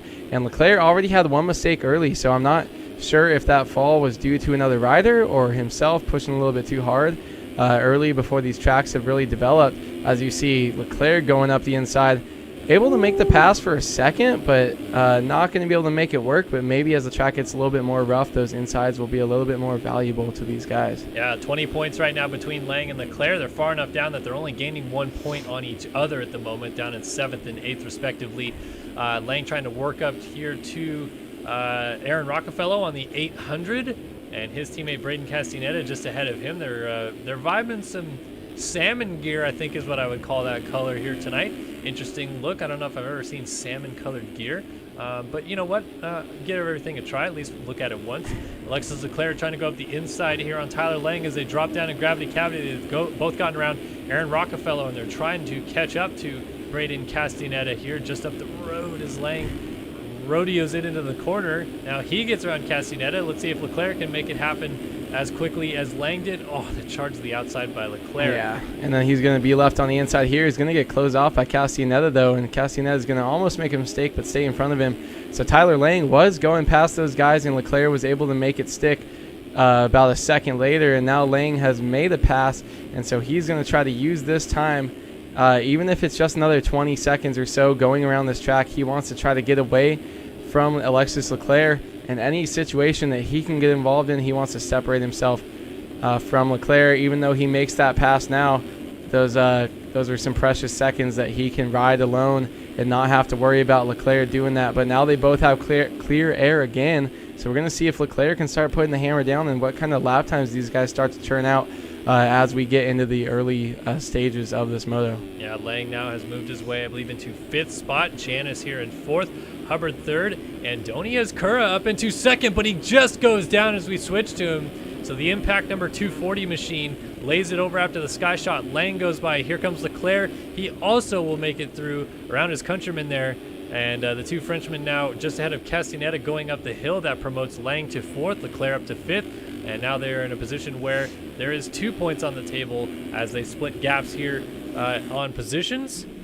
Quick shout out, No Touchy to Hutchy with a $20 donation. Says the boys back in the booth. Thanks for the broadcast. No, sir, thank you for that $20 donation. I very much appreciate that. Paying for A-Wood's beer money when he comes down here. Always big shout out to you guys for all the donations that you provide. We love bringing you guys these broadcasts for free, but the donations are always very welcomed. And thank you so much, No Touchy to Hutchy, for the 20 that you just dropped off here for us to use for A-Wood's beer money. Yeah, thank you. It was a long 2 weeks away from streaming. It was almost pretty much same as real life, pretty much 3 weeks when you got 2 weekends off. But Matthias Janis almost had me laughing there, coming back onto the start straight, came around the outside line, blew into a tough block and blew into a hay bale, hit about 3 of them in a row, kept just going through them, almost going over the bars every single time, and he just kept hitting them all the way up to that step up. But looks like Janis is going to get past there by Lang, yeah, and Lang is just working his way on up. Yeah, Hubbard was down, so that I think is a pass for now 2nd place. It is. Luke Magnetti is in the lead.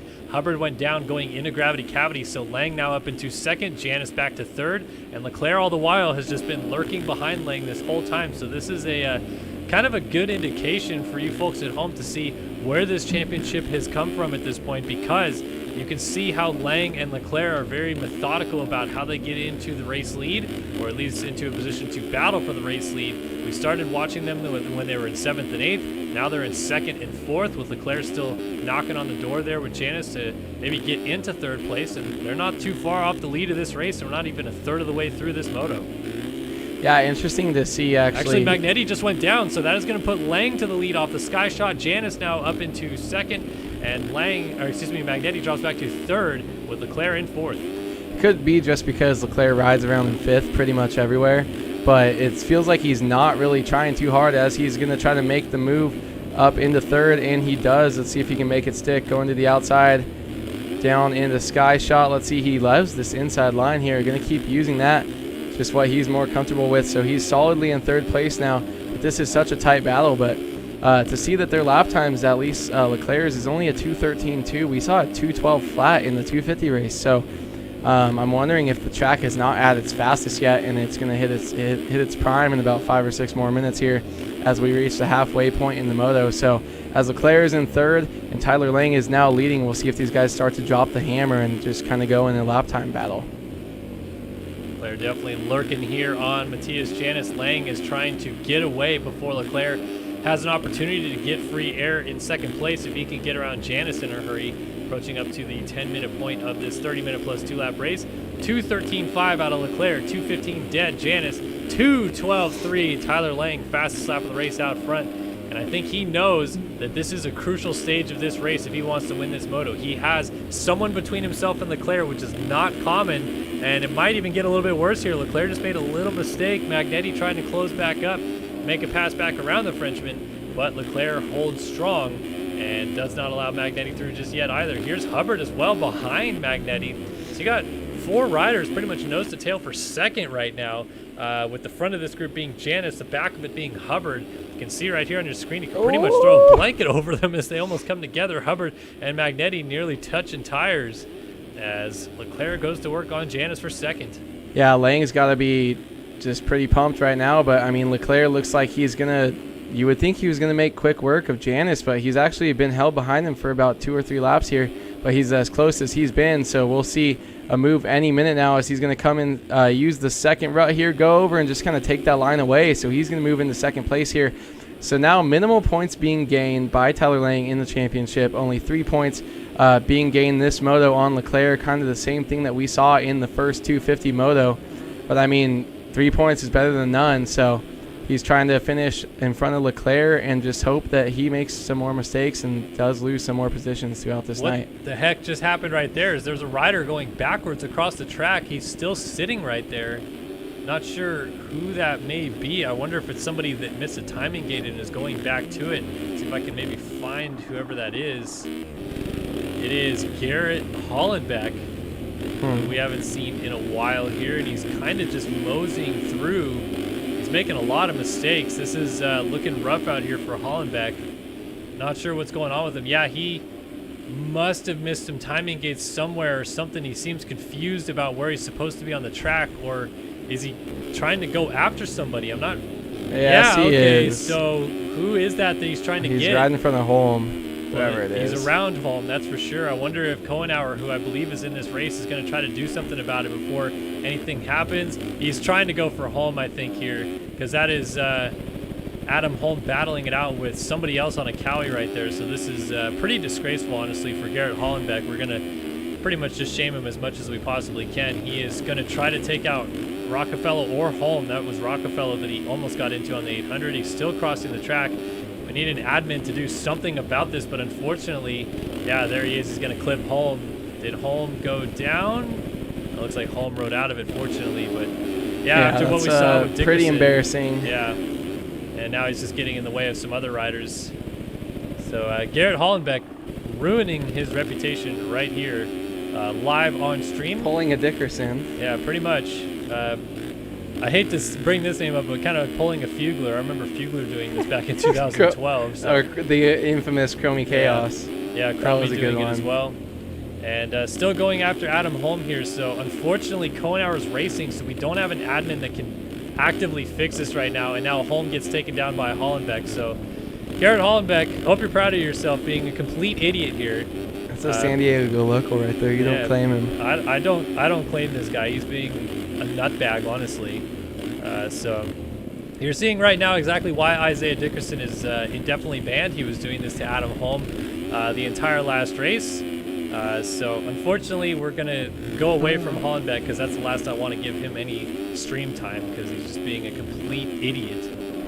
But yeah, back to the race lead. Tyler Lang doing what you're supposed to do in this game. Be actually good at the game and use your skill set to potentially win races. Who would have thought that would be something you could do in this game?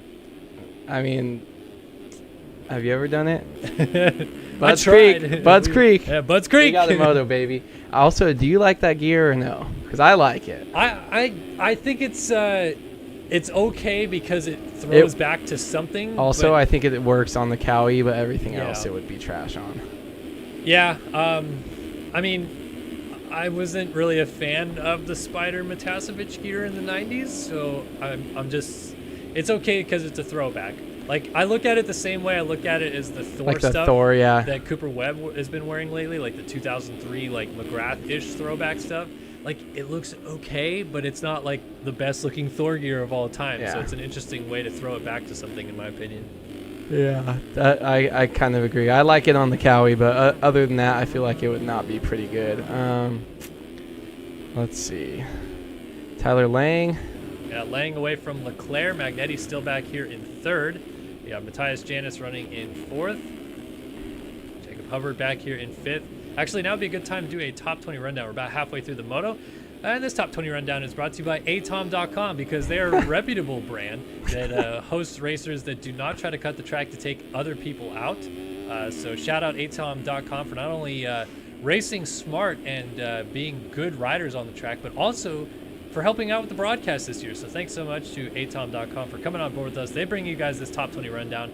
Tyler Lang on the Underground RC number 14 machine leading the race here as he has got a couple second gap here on Leclerc about halfway through this moto. Leclerc on the Rockstar Energy Husqvarna Factory Racing number 1, the defending champion, runs in second place. Luke Magnetti running in third place on the number 30 BPC Yamaha. Fourth for Matthias Janis on the Underground RC number 130. Fifth for Jacob Hubbard on the Phil's KTM number 11. Sixth right now is Colby Eaglin on the number 24. I think this is the Covenant ride, but I guess he's maybe not rocking that team anymore. Not sure. Got John Haley, that's Jack's older brother there, running in sixth on the Jack Daniels Racing number 2, but he just went down, so that allowed Aaron Rockefeller through into sixth. Underground RC number 800 up into P6. Seventh for Neil Fitzpatrick on the Proline Designs number 71. Eighth is JR Reyes, but he might be passed here. The EBR number 952, I think it is, on the outside. Oh my goodness, almost comes together with Rockefeller does. And then they kind of touch tips a little bit, continue going.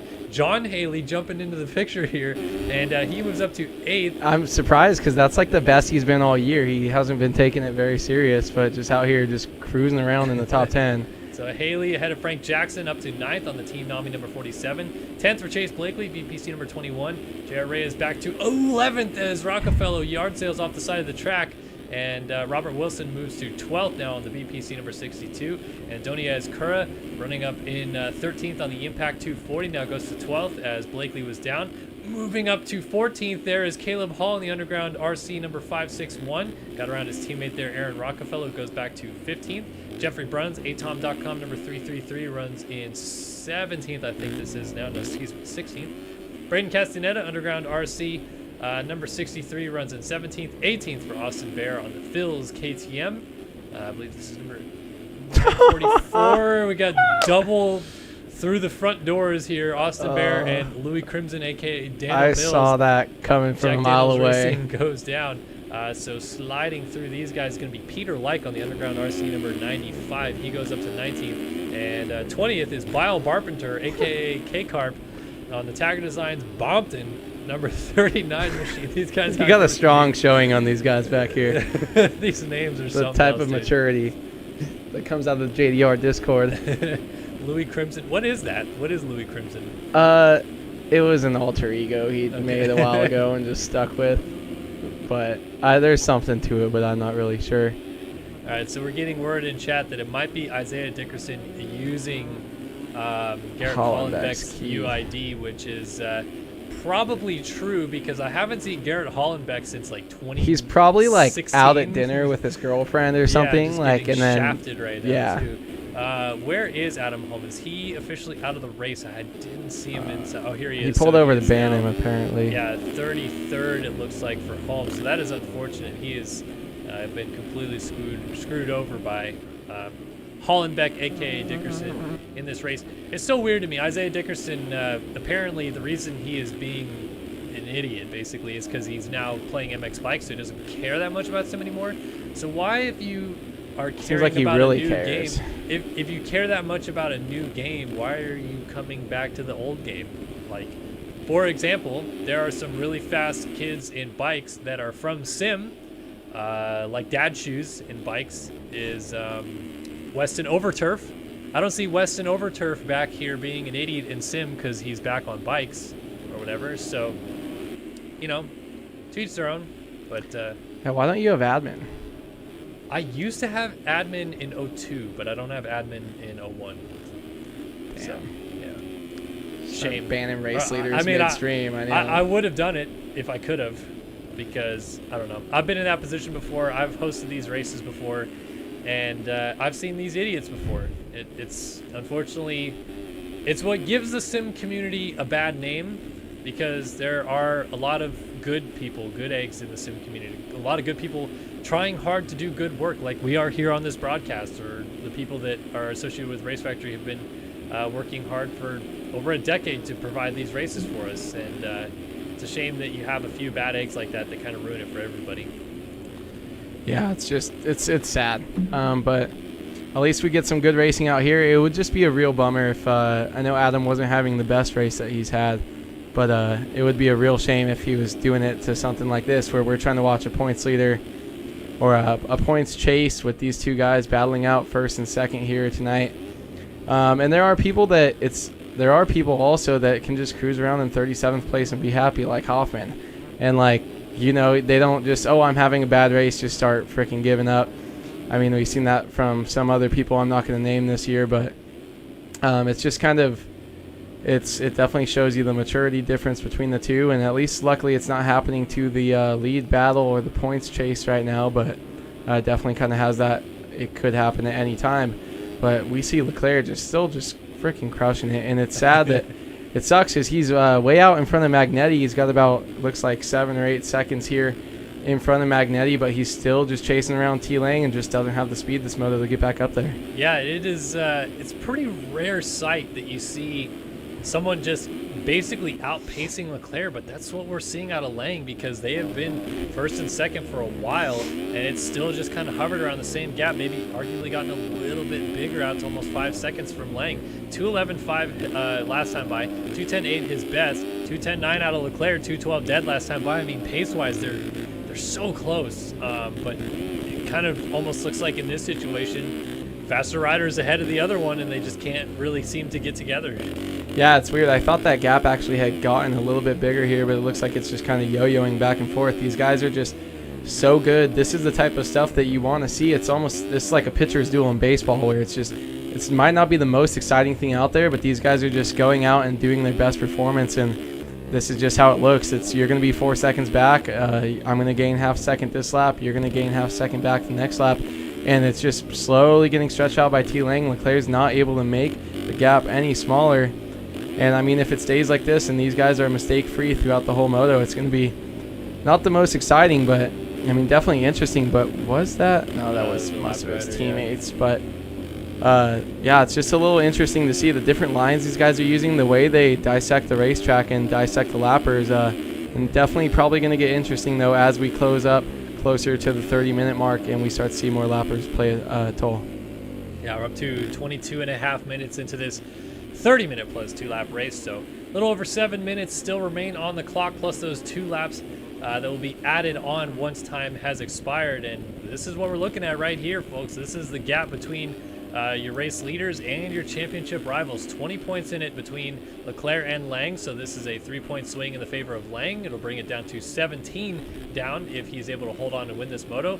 Leclerc's been lurking this entire time, but it seems like every time that Lang makes a little mistake, Leclerc makes a little mistake, and every time Lang runs a burner, Leclerc runs a burner. But now we have got a change for the lead as Lang goes down after gravity cavity, and just like that, Leclerc is to the front. Yeah, I'm wondering, they kind of jump off of that little braking bump roller thing into that right-hand turn after the finish line. Probably just had his front wheel go a little bit over as he does the same thing there, because that's the exact same thing that happens. You got some kickers and some braking bumps up over a hill into a corner, and he just stuffs the front wheel over, falls down onto his face, and that's going to be about a 15-second difference probably after those 2 fall-offs. Let's see what it ends up being. We got 13.2 right now, not as bad as it could have been.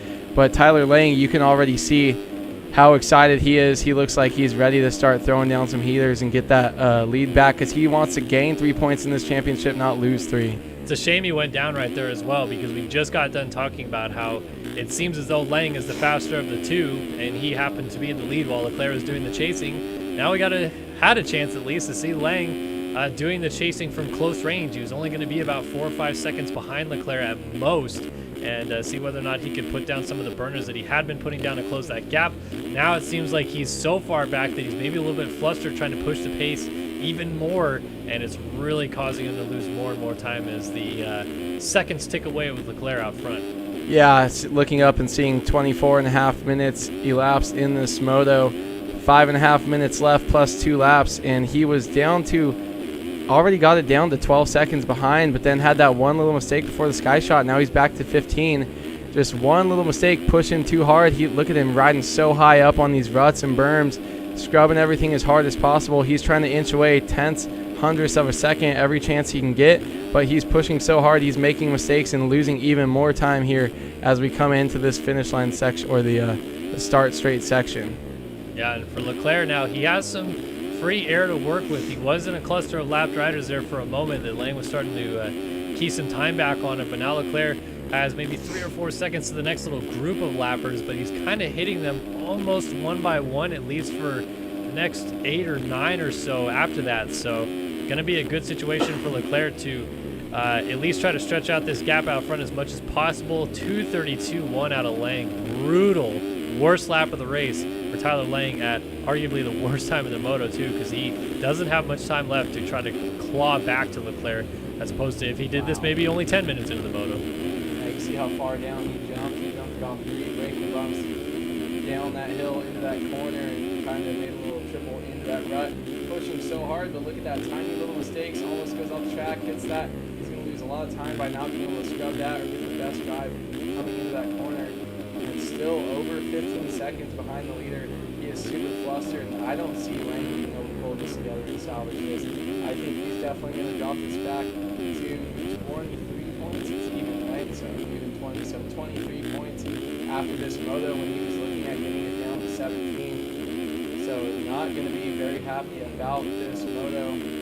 But Lang, I mean, there's still time. Anything could happen with Lappers and Leclerc. Leclerc is getting into a lot of them himself, but man, it looks like he's charging way too hard in the corners, having to brake and kind of slide around a little bit. So Lang definitely flustered, not the best out of this moto. I'm actually stick with Lang for the rest of this lap because watching the time go down to Leclerc, I almost wonder if he's going to put his best lap of the race in right now, still trying anything he can to close this gap down. At this rate, he pretty much needs to hope for a crash out of Leclerc, or at least a pretty big mistake, because 13 seconds on Leclerc, that's something that pretty hard to make up on raw pace alone, even if you had a whole moto left. But now you only have 3 minutes and 2 laps left to go.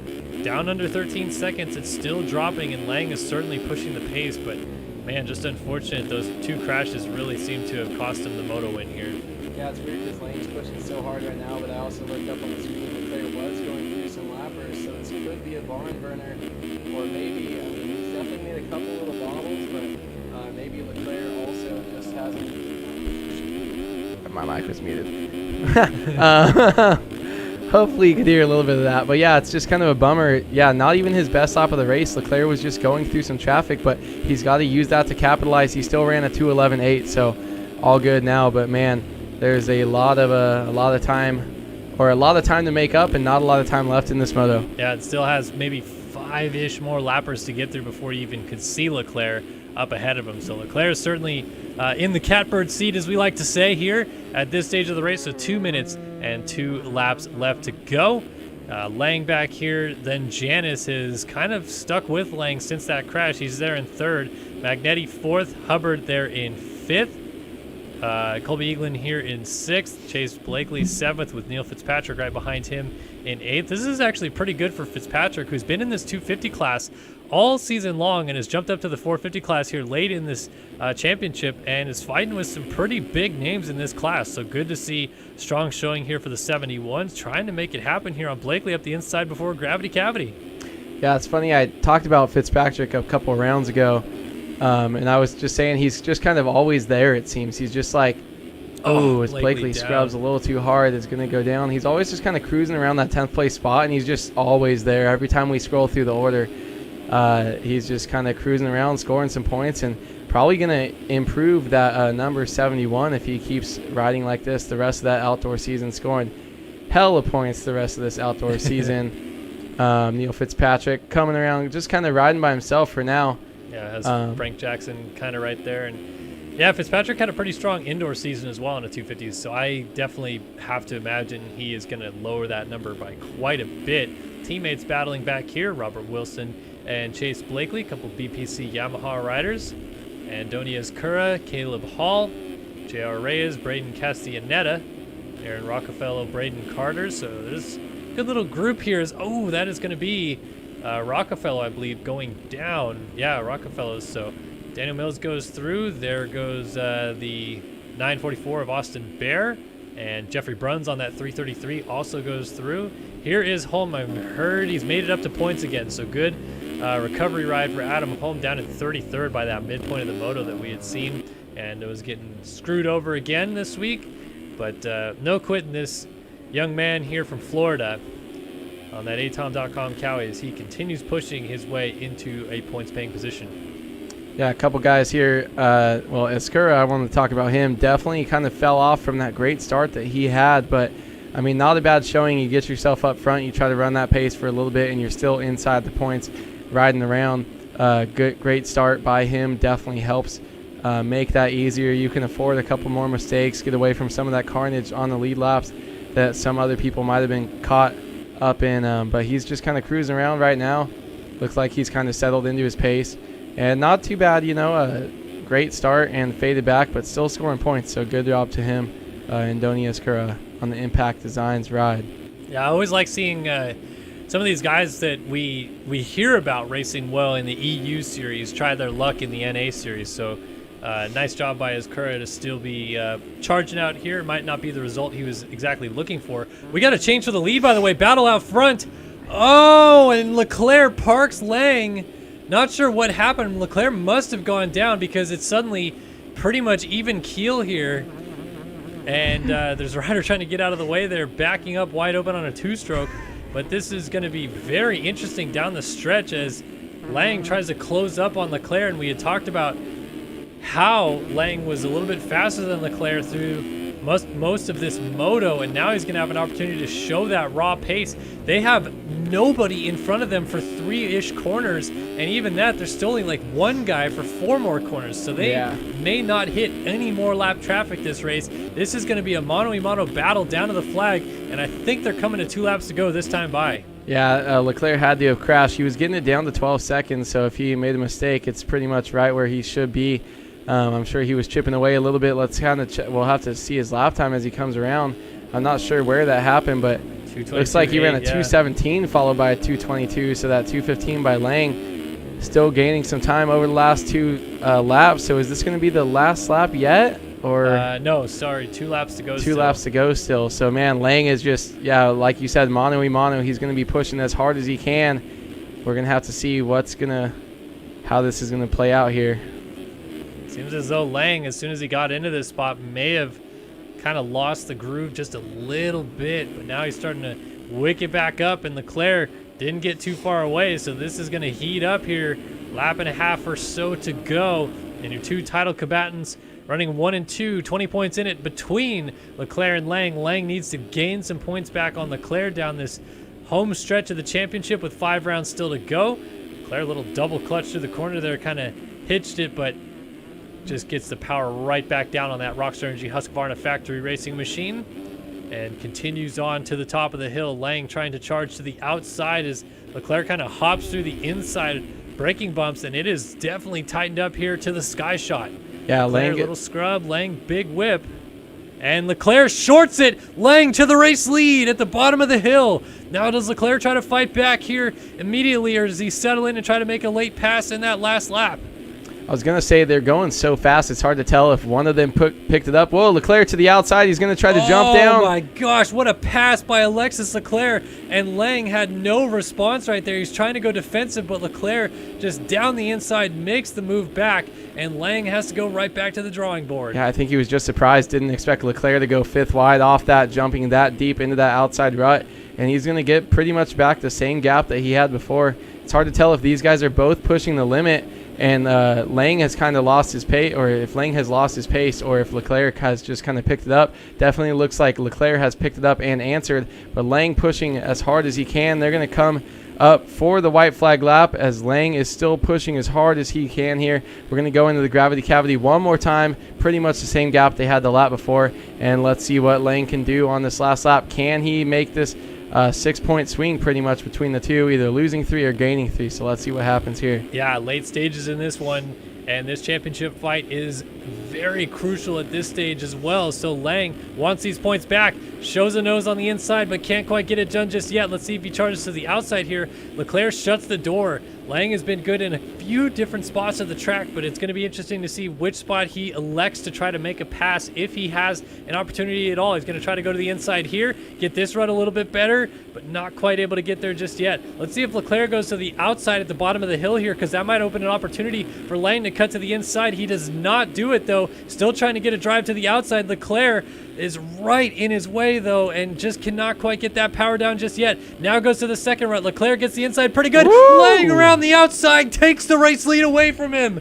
What a move by Tyler Lang. Now can Leclerc get him back again, just like he had last time? Launches the step up almost to the tough block at the top of the hill, charging down the inside and slides out. Leclerc, oh man, he was pushing the pace and he pushed himself into the ground. Yeah, I really didn't expect either one of us or either one of them to be able to make it to the finish line without falling with the pace that they were riding. That was an insane pass by Lang, as Lang's going to go into a lapper. Oh no, he's going down. Speck, who was just getting up from a crash. Leclerc hops over top of him and continues on. Not sure how Lang didn't see Speck down at the top of the hill right there. Oh, Maybe no. he was so tunnel vision that he didn't seem to look up at the right time. That may have just cost him the moto win, though. Leclerc continuing on out of Screw You out front. Got about 4 corners left to navigate. Lang is pushing for everything it's worth back there, but it might be too little too late. Wow, that is just horrible luck from Tyler Lang there. Not sure how, if his spotter didn't see him. Yeah, sometimes you get a little tunnel vision. He's back into the lead. He knew he was going to be able to take it home, but man, just really kind of had the short end of the stick there.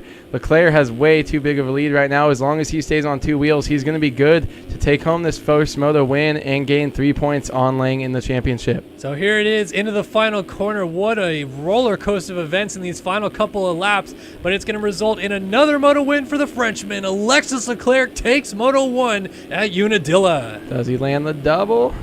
Going for it. Framed it. Janis, yeah, he'll end up 3rd in this one on the 130. Colby Eaglin, what a recovery ride from the 24 machine. Outside of the top 10 for a lot of this moto. Snuck his way back into the top 10. Gonna end up 4th in this one. As he was 31 points down of Leclerc, he's gonna lose another 7 points here by finishing 4th in this moto to Leclerc's 1st. So that's gonna be a tough pill to swallow now. 38 points down.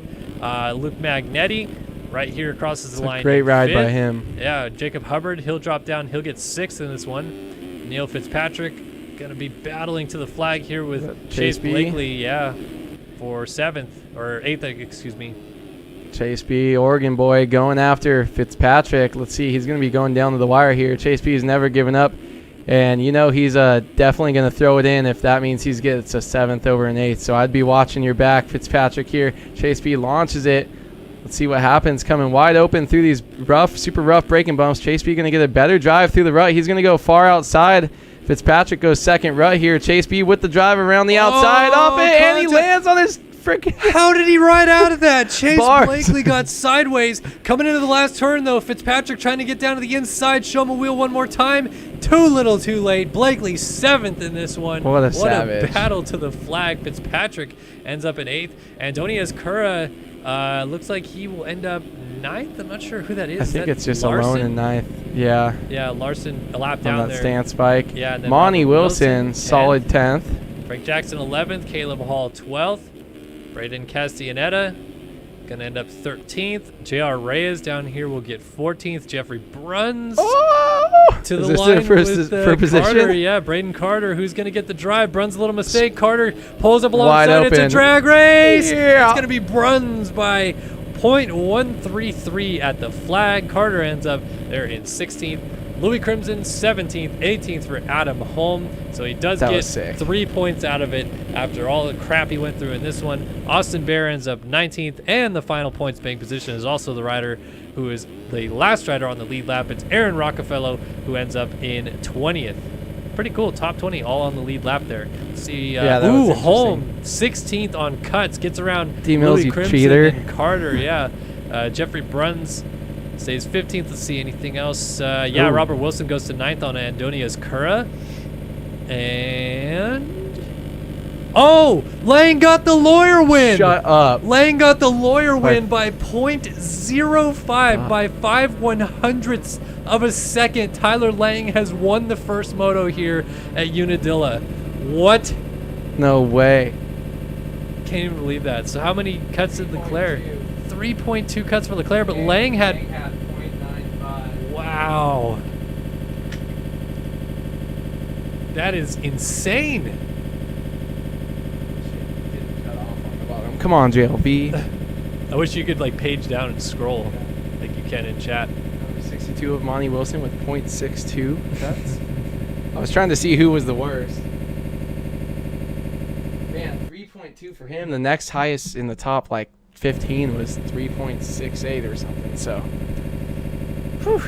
Wow, what a crazy race. And after all that weird stuff that happened right at the end of it, cow. we have a lawyer win. So Tyler Lang based on the penalty system that is applied post-race. We call it cuts sometimes. Some people call it the penalties.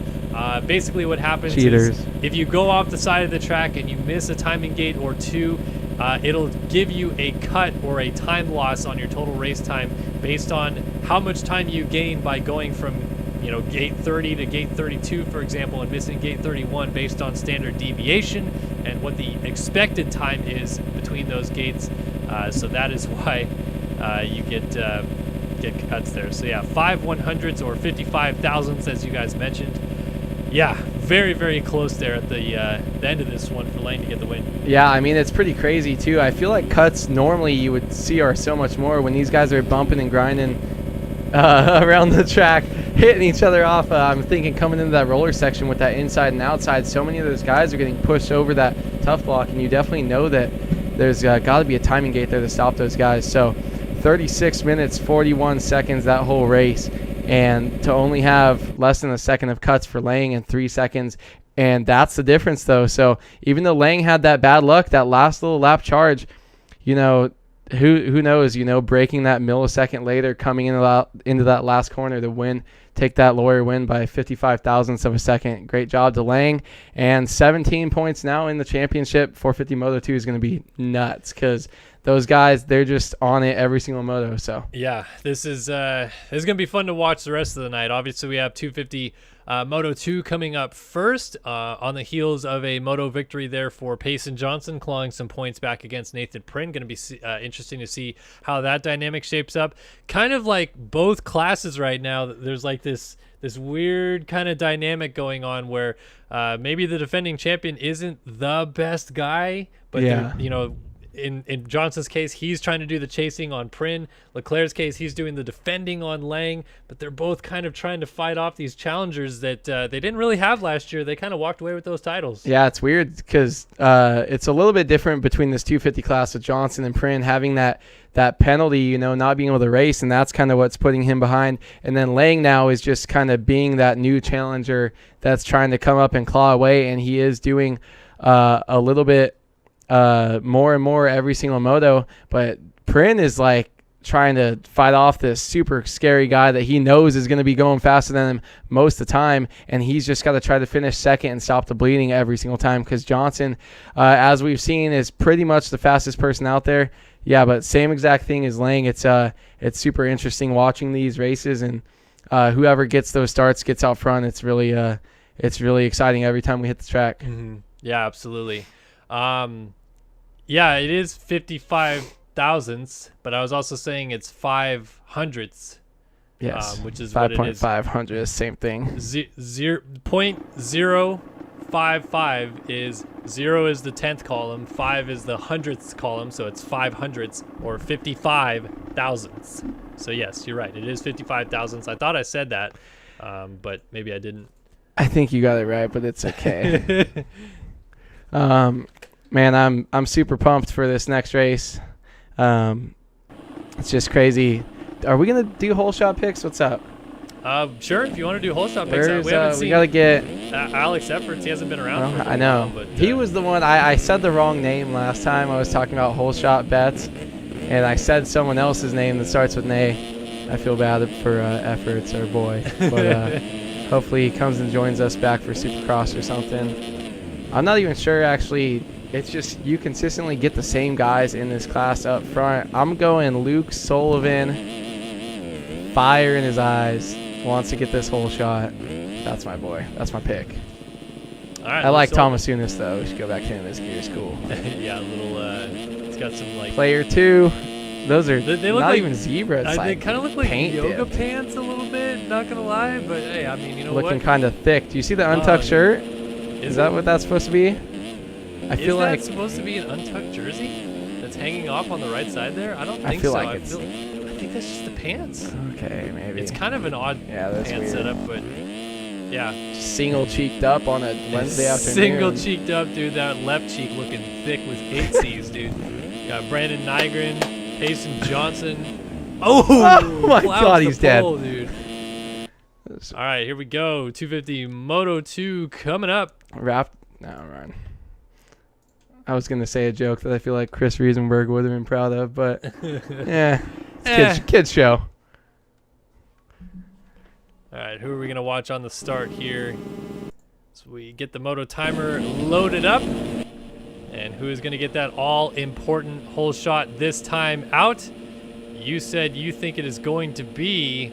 I can't even find him. Luke Sullivan up the inside, maybe. Yeah.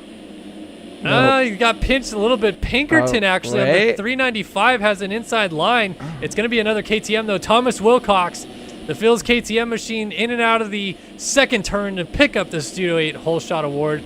And unfortunately, you picked the wrong Phil's KTM, Mr. Andrew Wood. Number Phil. Thomas Wilcox though. Hopefully we see another 9-1 performance by him with this good start. Let's see if he can back it up. I forget what round that was at. Redbud. So Thomas Wilcox, friend of everyone, SoCal local, out here throwing down as we see. That's Pinkerton right behind him. Thomas Sunis with a good start. He changed gears after the parade lap apparently. Yeah, switching it up a little bit on us. Now went from looking like a zebra in yoga pants to looking like a cow. But Pinkerton, I'm pretty surprised with his second place start. He's been someone who, didn't really race that much, and he's just been getting faster and faster every time, getting some really good starts. Had a good start first moto as well. And, as you get those starts, it's going to eventually work all out, and you're going to just start kind of feeling that pace getting a little bit faster. So pretty good start. Nathan Prynne just saw scroll across the top, 26th place. Ooh. Casey Cochran can't breathe right now, running around in 4th place. Trent Adams following him. Gatlin, Cooper Hunt. As we move back farther, and Brandon Negrin. I'm trying to find Cade Matherly, Chris Post. Yeah, we don't see Johnson. There's Leitzel in the mix. Ooh, is that Chris Post getting absolutely tossed like a wet salad over there? We got Wilcox. It's Wilcox out front throwing a big nothing. Right. Ryan Pinkerton. Ooh, is that Cochran can't breathe, but he's throwing huge. Dirty. And who else we got back here? Everybody's kind of laying it over there mid-pack. There's Johnson on the 1. He threw pretty filthy. That was an upside-down one for one of the Underground RC Cowies. I think that might have been Leitzel. Nathan Prynne, he's pretty far back here. Oh, these guys pretty sure they hit off the lip and survived. Payson Johnson is in 15th, so that might have been him further up. And a couple more whips, and here we go. That's Luke Sullivan. You're tried to be an oppo, and I know that feeling too bad. You're going over the bars. So back to our race leader, Thomas Wilcox, and hey, if he wants to win another moto like he had at Redbud earlier this year, he is in prime position to do it because the heavy hitters, arguably speaking at least, are pretty far back. No Sullivan, he is way at the back. And then obviously, as mentioned, Johnson, he's about mid-pack-ish. Prynne is outside of the top 20. So this is a great opportunity for Wilcox to try to get away before everybody else gets up here. Yeah, and for one of these guys, Thomas Unis or Pinkerton, to kind of put it together and start trying to get together one of their best overall finishes. If they had a rough first moto, if they could stay up inside the top 5, at least the top 10, that'd be pretty good. The only person that's pretty much up near the front where he was before was, I guess, maybe Logan Leitzel, Brandon Negrin, Cooper Hunt, Jack Gatlin, Trent Adams. We saw all of those guys right around that 7th to 10th place position. So those guys as well kind of backing up where they were first moto. But overalls right now, I mean, I would be surprised if Payson Johnson didn't come back and make a charge up to at least somewhere on the podium. But, yeah, these guys need to try to get away and fast. Thomas Sunis just went down on the backside of this jump, so you're going to see several riders go by here. Dior Wilson, a.k.a. Jaden Wilson, Rogan McIntosh. Nick Tomasunis now drops down the hill with Logan Leitzel right behind him. Here's Noah McLaughlin and Nathan Prynne, Chad Paulson, Will Clark, Blake Wicklund, Jake Melton, Ethan Gerst, then Payson Johnson. So Johnson, I thought he was going down again. He must have been doing some of that because Prynne was way far back behind him, and now Payson Johnson has switched positions, and he's back where he does not want to be, surrounded by all these guys, just trying to get back up and stay on it because we know that he is the faster of the two. But if you're going to put yourself this far back off the start, Prynne definitely has a good opportunity here, as well as Logan Leitzel and those other guys in the top 5 from last moto to try to secure an overall victory here tonight. Oh, Johnson trying to weave through all the chaos. Gets dualies, almost trialies off of the sky shot there alongside with Trent Adams on the 44. Got the 113 of Blake Wicklund. Tomasunis just went down as well. I didn't see Prynne in any of those groups, so I don't think Prynne has gone down, but there's been some serious shuffling of positions as Johnson gets up the inside of Wicklund. Now he's going to catch up to McLaughlin. McLaughlin's trying to run down Will Clark there at the top of the hill. And look at Johnson over here on the outside here. Absolutely flying. It's almost too much to keep track of when you got these guys getting bad starts. Look at him just throwing down, absolutely scrubbing the shit out of that tabletop. These guys are just moving up so fast, and then you're kind of trying to pick and choose and watch them. They're getting 5 positions as you switch from one to the other, but then if they make one of those big mistakes, they go back in these early laps and they switch it up so much. But Payson Johnson here trying to push up to the top 10. At the top of your screen, we see Logan Leitzel, 7th place, Nathan Prynn, 8th. Ooh, and we've got Payson Johnson down. still dodging riders and just barely moving into 11th. So still 4 spots back from where he wants to be. Logan Leitzel with that 3.7 right now, definitely doing the best out of those guys from the first moto. Cooper Hunt was in 3rd, went down, and then caused that stack up that nearly caught Payson Johnson out. That was Will Clark that just went down on the 1-1-4. Here is Hunt up ahead with Jack Gatlin right in front of him. They both tip over and go down. Johnson hits them and legs off. Yeah, that's going to cause a bit of a stack up. Everybody getting hung up in the corner here at the top of the hill. It's a blind section right there, so if you're not looking up ahead or don't have a spotter, it's really tough to tell what's going on. Now Johnson ends up behind Thomas Sunis, and everybody's still kind of stacked together here. This is chaotic to try to figure this out in the early stages of this one. Meanwhile, Nathan Prynn is making several passes and gaining a lot of championship points with each one that he makes. Yeah, and looking at the real quick, just looking at the top 2, Wilcox only has a 2-second lead over Pinkerton, so surprised that Pinkerton's able to keep him this close. And then we did have our 3rd place rider fall off, so he went way back. So now we got a way bigger gap. So Prynn, yeah, way back there trying to battle, but Thomas Wilcox just riding his own race up here. Looks like he's having fun. Not sure the exact pace or speed that he's running. It's hard to see it when you can't compare it to other guys, but Wilcox having a great ride after a great start here. But yeah, definitely just trying to put in a good start to this second moto. Pinkerton as well. Still, you see back there about 3 seconds behind, following him around. So Thomas Wilcox, the first moto, his best time was a 2:16.859. Now that could have been done in traffic, so you never really know. But a reminder that the leaders were in the 2:12s, 2:13s range. So pace-wise, I think you're going to need to see Wilcox extend his lead by a pretty good margin here if he hopes to kind of cruise this win home. Obviously, consistency going to be key in this moto for him, but I'm not sure pace-wise he's going to be up to the task, especially seeing faces like Logan Leitzel already up into P4, only 13 seconds off the lead, and then, of course, Prynn, he's only 22 seconds down in 7th. Yeah, moto win a lot harder to get than most people, especially these days. Harder than people imagine when they see these guys going and just kind of winning consistently, especially when you're just, I mean, he's already got a moto win that we've seen so far this year, but every different track, it's almost like, not that it has to be a fluke here as we move the calendar finally into August. Logan Leitzel here trying to just kind of keep pushing, but yeah, if he does not get a big lead, I feel like Wilcox is definitely under some pressure from these underground RC riders. But Wilcox with a 17th place first moto has 0 chance for an overall tonight, but he's definitely going to go out there and just try to get some points and get a moto win. That would definitely feel good after a very poor performance, as he would say that he had. That's definitely 17 is not very good for him. You know, he definitely wants to be doing better than that. Yeah, battle here for 3rd brewing as Leitzel tries to get a nose in there on the 150 of Brandon Nygren. These guys are about 12 seconds off the lead, but they are right on top of each other battling for this position. To the outside, Leitzel goes, but not quite able to make that pass just yet. Nygren charging down to the bottom of the hill. Off the sky shot they go. Nygren double whips. Leitzel just kind of lets it float and stay. Took a deep breath for nothing. I was ready to let it go, but Leitzel trying to make a move up the inside. That's Pinkerton getting going sideways on the track right there. He was in 2nd. He's trying to hold on to 3rd at the top of the hill, but Leitzel around the outside gets it back and moves into 2nd as Nygren goes down. Pinkerton over the bars. That's a tough spot. Hopefully Pinkerton doesn't get hit again. Fortunately, he's pretty far off the right side of the track, but he's backing into the center of it, and nobody quite coming just yet. So those gaps already pretty big out front. That's going to help Wilcox a ton. Yeah, I think that's going to help, as we saw Leitzel moving up a position. He's pretty much going for this overall. P2 for him looks pretty damn good when you see that Payson Johnson and Nathan Prynn haven't made it up past all those guys. So you got a lot of buffer room And Wilcox has a giant lead, but 12.5 seconds when you got Logan Leitzel on your tail doesn't feel that big. But maybe Wilcox will get a little bit comfortable here and just start to kind of check out and ride his own race. But hopefully just stay up. His Leitzel drops a 2:15.0, and now he's got clear air, and he's going to start trying to put it together here. 2:15.7 for Wilcox last time by. So giving up a little bit of ground, but he has a nice, comfy lead. So hopefully he can stay up there and try to stay on the podium for this moto. Well, credit to Wilcox as well. We talked about pace-wise. He's a little bit off in the first moto with that 2:16.8.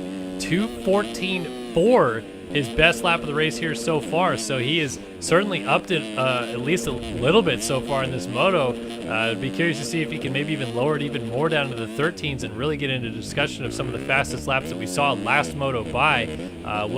With Leitzel's case, though, obviously he is one of the fastest riders on the track. He was your fastest qualifier. So this is a situation for him where he is just going to try to put down some qualifying laps over the next few laps here and do whatever it takes to try to get this gap down to Wilcox out front. Yeah, and looks like Prin fell back all the way to 17th. Not sure where Johnson is. We could go through and check that, but Logan Leitzel being the fastest guy in qualifying is not someone you want to have when you're leading out front, and you know he's sitting there in 7th. Looks like Prin actually up to 14th. It looked like we might have passed him.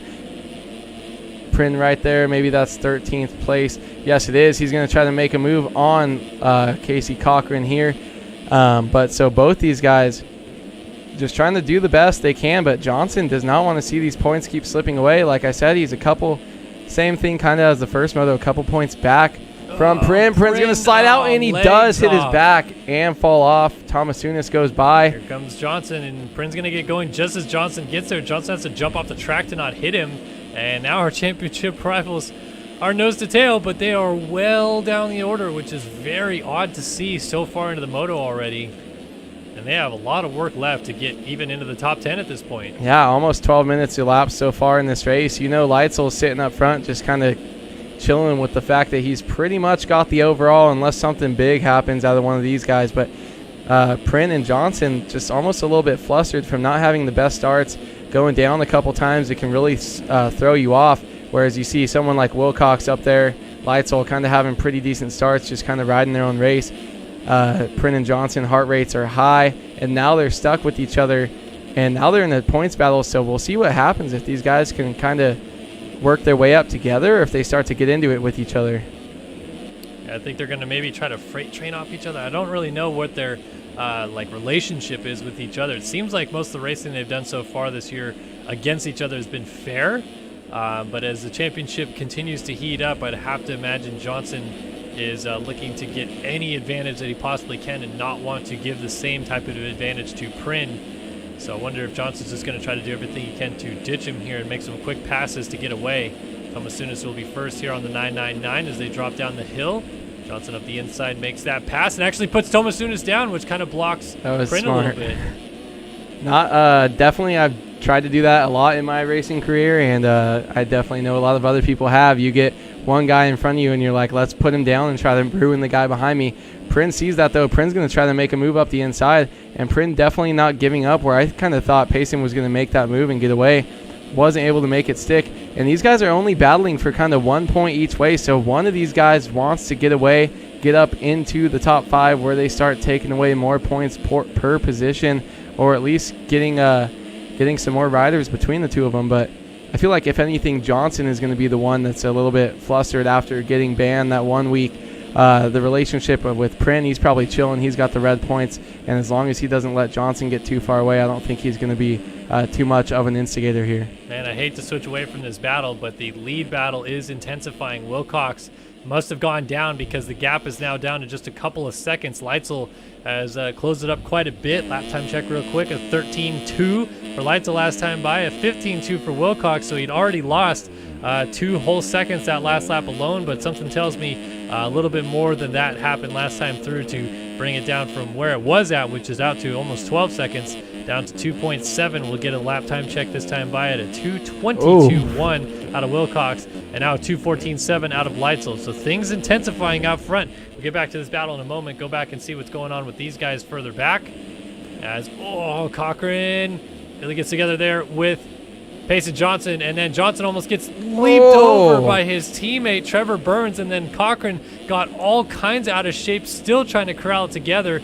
Prin makes the pass. Johnson is trying to get away from Prin, but Prin is just coming with him. Makes the pass on his teammate Burns there too. Yeah, Prin made that a lot easier than Johnson made it look for him as he gets by Cochran down into the gravity cavity. Cochran actually not giving up but not scrubbing there. So Prin following right along. Prin's actually going to make a move up the inside, and he does make it stick. Wow, and look, Payson blew all those ruts there, and look, he probably lost half a second straight away from that one corner. He's trying to make it work back up, but so they're making passes around the other riders, but man, Johnson kind of threw that one away there. What a fight between these two as well, going through all these passes as well. They're making passes hand over fist, and it seems like they're lapping riders, but this is all for position, and these are some good riders they're battling against, and the battle continues here with Johnson to the outside coming down the hill. This is now a battle for 10th. Luke Sullivan, who is way behind these guys, is now ahead of them, and Johnson avoids Nathan Prin, who slides out. He remounts, but now he is behind Cooper Hunt. He's behind Casey Cochran. He's going to pass them both back like that and get back ahead into, I think, 12th now behind Trevor Burns, who moves to 11th. Johnson remains 10th, but remember, Sullivan, he was so far back on the first lap of the race. Now he's in 9th, moving to 8th on Trent Adams. Yeah, just giving Trent Adams the business there. Trent Adams has to jump back up on track, almost hitting him. These guys still throwing some crazy whips behind him, by the way, as they're battling up inside the top 10 here. But Payson just trying to make some moves. It's insane that Prin didn't get a fall off from that last little mistake he had going into that section. But Trent Adams here coming back down the hill, not giving up, trying to fight back over with Payson Johnson here as he comes back up. Screw you. And let's see what happens here. Johnson just kind of still chipping away, trying to fight. That's Sullivan up ahead of him now. That is for 8th. McIntosh just up the road ahead of them is in 7th. Ooh, crossover line. Oh how's that going to work out? Sullivan scrubs so hard to try to get that power back down. Johnson is humping the bike for everything it's worth to get the power down through the braking bumps. But Sullivan gets back by, and oh my gosh, what a save as Sullivan, it looked like he's going to the ground twice there and somehow kept that KTM underneath of him. Now Johnson switches back up to the inside, heading into gravity cavity. Doesn't work there. Back to the drawing board again for the number 1 machine. Yeah, those lines kind of come together there coming into the gravity cavity. Thought he was going to be a little bit closer there, but we see that's exactly how you want to do it there, jumping into that second smooth rut. I think he was shaken up last lap by Prin's aggressive attempt, but now Johnson has to kind of keep repassing these people that he has, or actually hasn't even seen this moto really, but these guys kind of going back and forth, and it's weird to see them battling just back for 8th place when we're so used to them being out front. So seeing Johnson have his work cut out for him, it seems like these guys kind of always have one good moto, one bad moto, where they're just grinding from way back in 30th, and one moto they get a whole shot and they're checked out. So Luke Sullivan here trying to make a move. That sketchy line where you jump across, he's going to make that work, make the pass right there. Rogan McIntosh on the 89, and Johnson's going to try to follow suit around the outside, turns to the inside here, coming through. Side! Yeah, the inside, as Johnson makes that pass on McIntosh as well, and they continue their fight, battling each other and making passes all the while. Nathan Prin is right behind these guys, and all 3 riders have produced a terrific race, as now Prin goes around McIntosh as well. And so now 7th, 8th, and 9th is Sullivan, Johnson, Prin, and they continue to battle each other, all while making passes through the field. This is incredible. Yeah, I can't believe they're still as far back as they are, especially with these 3 big names right next to each other, trying to push up to make it around Trent Adams. Change for the lead. Logan Leitzel has gone to the front ahead of Wilcox by 6-ish seconds, so it must have been another fall up there for Wilcox, but Leitzel leads, Wilcox 2nd, Nygren 3rd, Pinkerton 4th, Jaden Wilson here in 5th, Seth Shirley is 6th, and then here's that battle for 7th that we have our eyes on. Yeah, Luke Sullivan going far around the outside, the normal line. Johnson trying to make it up the inside, just kind of tips it over a little bit. These guys are just, it's insane how fast and how consistently they can hit that section without getting too crazy. But, man, these guys, it looks like they're doing all that they can do, but not making that much progress, and they're not even battling too much. I feel like, I don't know if it's kind of just their pace is slightly slower, so it's hard for them to get back into that lead pace that they would have if they were up front. But Sullivan and Johnson slowly chipping away on Trent Adams, as we're going to see Sullivan make the move up the inside, and Johnson's going to follow as well. Just like that. And then Prin is going to be lurking back there as well. Everybody in these positions that have been passed so far have got to be wondering what is happening as Sullivan goes down, tucks the front end at the bottom of Gravity Cavity. There goes Prin around the inside of Shirley. And so now Johnson, I think, was that? Oh, that was Shirley? Sixth? I thought 44 was Trent. 441 says Shirley. Oh, shit. It's tricky, I know. All right. So Prin able to go by, and he is keeping close tabs on Payson Johnson. He does not want to let the number 1 machine get too far away. I think ideally he'd like to pass him and get away from him as well, but at least for the moment, sticking right on him as they run up to Ryan Pinkerton now here in 5th on that Yogi Designs number 395 machine. Yeah, and then it's going to be interesting once we see the overall battle and the points that are going to work out. If these guys can get up and pass Pinkerton here, get back into that podium position, they're all chasing Leitzel, who is going to be going 3-1 if it finishes like this. So interesting to see how much more these guys can get up. We're 20 minutes into this moto, and they are not as far up as I thought they were going to make it. Ooh, Prin off the side of the track there, a little sideways at the bottom of the sky shot. Seth Shirley not able to get back by, but Prin is now losing touch with Johnson, who goes around Pinkerton to move into 5th place. Yeah, these guys still just barely battling in the 5th place position, but this is now very important for it, because every position that Johnson gains now is going to give him very valuable points over his championship rival. So he's going to have to buckle down, and we'll have to see how far behind the next rider he is. Well, I'll tell you something. He's only 11 seconds behind the man in 2nd place now. That's Thomas Wilcox. And doubling down with Johnson's Moto 1 victory, he can get to Wilcox here and potentially still win this overall with 1-2 scores, even with Leitzel going 3-1 out front. And you can tell it is not that far to get up to Wilcox, especially with the pace that Johnson is putting down here lap after lap. Johnson. All right. Looks like he's going to run a 2:14.0 though. So now that he's kind of got clear air. Dang it, I did it again.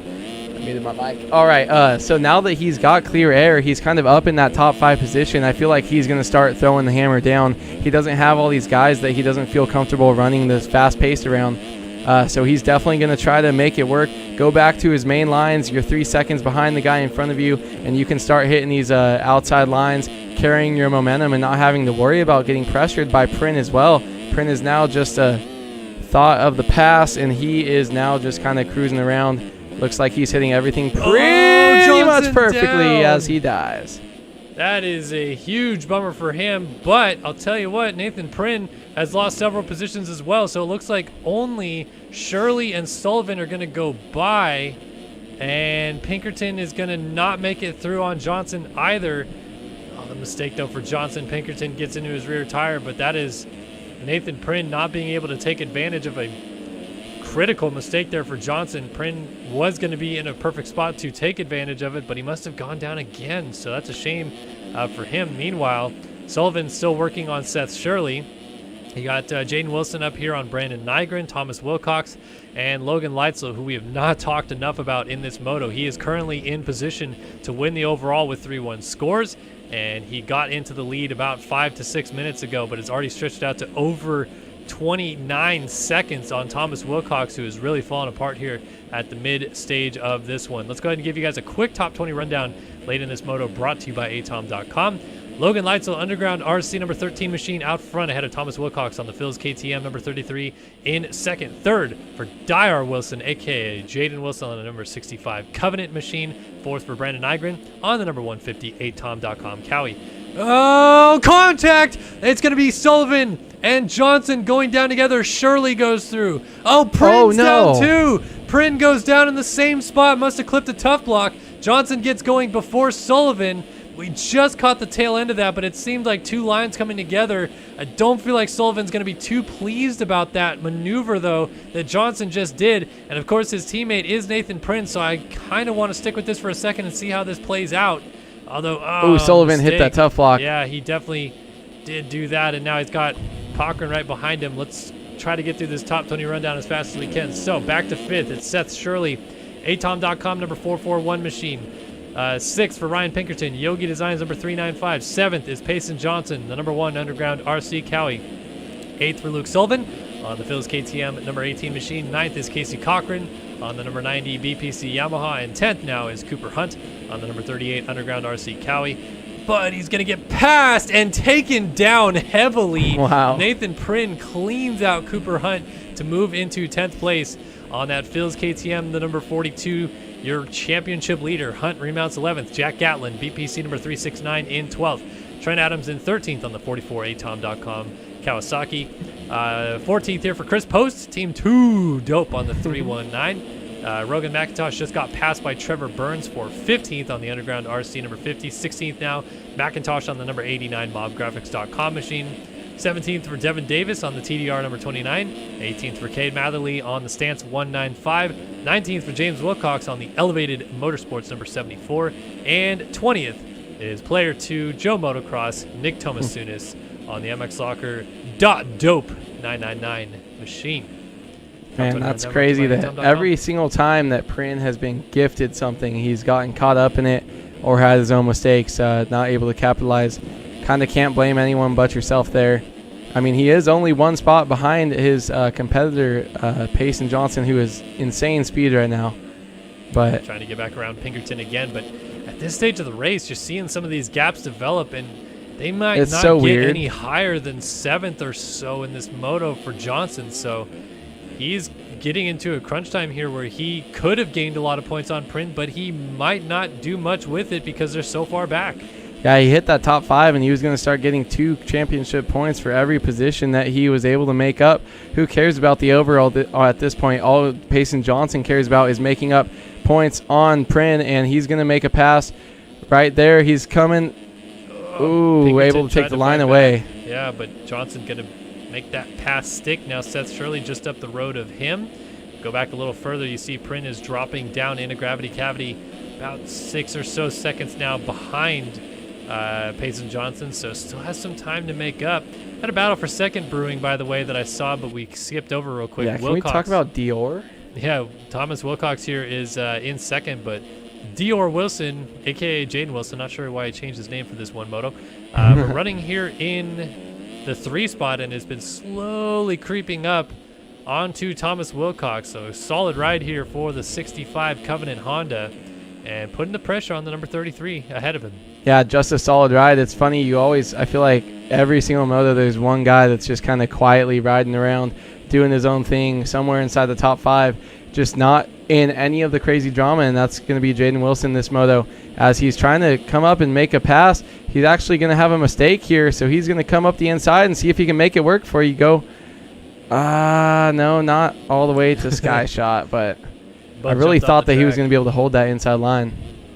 Down the inside, Wilson going to try to get a drive. Not going to work, though, on these 250Fs. A good one on the outside there for Wilcox, but definitely keeping it close. These guys 32 seconds off of race leader Logan Leitzel, and as they are running second and third, they're helping Leitzel maintain this overall victory at the moment. Johnson up to 5th, with Prynn still down in 8th, but only 6 seconds between them. So I have to get back to that battle in a moment, but this one is still very close. Wilcox seems like he has his sections of the track, and Wilson down in the background. So got the mechanics area wrong, which has been a bit of a trouble area for some riders here tonight, and that is going to cost him a shot at second place late in this moto. Nygren from 4th, not quite close enough, nor was Payson Johnson. Meanwhile, here comes Prynn on Pinkerton. Pinkerton coming back, just got passed, but looks like he's going to make a drive, try to make it go up the inside. Not going to be able to make the pass back. But Prynn, man, he's got to get going. He's got to get going quick. At least get one position behind Payson Johnson here tonight and minimize the points lost. But he's definitely got to be kicking himself for all the little mistakes that he's made. Pretty much this whole race, Payson Johnson and Nathan Prynn have just been making so many mistakes, and neither one of them have got to be happy with their rides. Absolutely. It was a 17-point lead. How did he ride out of that? Reverse. Oh, my goodness. It was a 17-point lead coming into today in the championship for Prynn. After the first moto, it was down to 14 points, with Prynn finishing second to Johnson's race victory. As it stands right now, Johnson's going to gain another 2 points back on him, but it might be another 4 as he's trying to get into 4th place around Nygren here. To the outside, the number 1 machine goes. He's charging down to the outside. the bottom of the hill as well. Nygren goes defensive to block the inside line, and Johnson has to fight back. Goes to the outside through the roller section. Tries this second run. Oh, and he just keeps it on 2 wheels right there. I thought he may have had a legs up, but fortunately did not. Here comes Prin working on Shirley now. Yeah, you just see that where someone's going to a route that they haven't used in probably 8 or 9 laps, since the beginning of the race when they were totally in traffic, and he's trying to make that pass, and just it's unknown territory out there as the track changes. Every single time these guys go around the track, they see something new. So, not able to make it work, but Nathan Prin's still trying to fight away and just having such trouble getting around these guys over here. Still trying to get Shirley for 6th place. So he goes off track a little bit, gets a weird little kick going up to the entrance to the Screw You corner. He's able to get close. Sideline. Let's see if he can turn it to an inside pass maybe. Oh my wow. goodness, he was all out of shape. Crosses over hit every single rut. And finally finds the one he likes, but not enough to make that pass just yet on Seth Shirley. Meanwhile, Johnson still lurking here, trying to close up on Nygren. Nygren scrubs. Johnson scrubs, almost lands on him. Nygren's trying to hold this inside line. He wants to maintain 4th and not let Johnson by. Oh, and he hits him. Oh, my goodness. How did Johnson ride out of that one? One of the fastest sections on this whole entire track, coming through insane braking bumps and ruts into that right-hand corner. Makes contact and is able to hold on to it. And Payson Johnson just needs to stay up no matter what. But every single points position that he can get to take away some points from Prin in this championship is super vital. So, he's going to keep pushing as long as possible. Prin right there behind him now as he's minimizing the points loss. Prin got around Shirley, so this is only 1 point loss in this moto right now for Nathan Prin. He's only 3 seconds back of Johnson, who is still just working so hard on Nygren. Johnson trying to make it 3, and he's down. And there goes Prin. So Prin now going to be gaining points back on Johnson in this moto. That is going to be Shirley going by as well. And he's stuck. Nygren going off the track to go around. Pinkerton also jumped by, and Nygren gets back on the track ahead of Johnson. Johnson trying to pass him back immediately and does so, but suddenly the script has been flipped, and Johnson now losing 3 points in this moto to Nathan Prin, who went by in all that chaos. As he's scrubbing extra hard, I see Johnson. He's definitely heart rate up, and this is where we see him start to implode sometimes. He's normally the fastest one out there. As we talked before, there's kind of 2 different rider styles in this, but man, when something happens that late, you're 32 minutes into the moto right now, and he's going to be hauling as fast as he can, and I wouldn't be surprised to see him make another big mistake here as he's pushing, trying to get some points back and not actually lose all the points that he gained in the first moto. Trying to close up here on Seth Shirley on that 441. Oh, Shirley down. He's down again. Johnson kind of just plows over him and continues going. He only lost so one lucky. spot there. Pinkerton went through, and then Prin up the road here. I think he's in 4th now. So again, this is 3 points gained until Johnson can get around Pinkerton perhaps. Then it'll only be 2 points gained. But now Johnson, a little mistake at the bottom of Screw You. And here comes Nygren on the 150 machine closing up behind him. Yeah, if they finish like this, it's going to be a wash on the day. It's funny that if these guys have a wash in points after going 1-2 and then now finishing around the 4-6 or whatever, 4-6, something like that. So we're going to have to see if Payson Johnson, he definitely has the speed. He's definitely trying hard as he's throwing down, coming into the mechanics area. He had made a small mistake here last time, almost makes one on his own now instead of being forced into it. But, man, this track is getting so rough, and Payson trying to push is not working out very well for him. Yeah, he is pushing the pace and sending it into some of these braking bumps. Meanwhile, 2 laps to go for your race leader, Logan Leitzel, who is all the way in the back half of the track coming to the sky shot right now. So he has been handily dominating this moto. We have not talked about him nearly enough as we really should, because he has been lights out since he took the lead away from Wilcox here about halfway through this moto, on his way to a 3-1 effort today for an overall victory, and really capitalizing on being fastest qualifier, getting good starts in both motos, and was pretty close to the moto win in the first one, battling there with Johnson and Prin, but just couldn't quite get it done. But it looks like he's on his way to sealing the deal here in this second one. Yeah, he's got to be so pumped on being able to get this one done, and he's probably sitting there just cruising around in first. He's got to be super, super bored. But I know there's so much action going on behind him, and he's probably happy that he's able to have a moto this year where he doesn't have to deal with either Payson or Prin, because those guys have just been lights out pretty much every moto. Whether they get a bad start, they work their way up and they give you some sort of headache. He just worked his way up past Wilcox early, and he's just kind of cruising, as Wilcox actually lost second place. Jaden Wilson, we see, just moved around as they scroll across the top of your screen.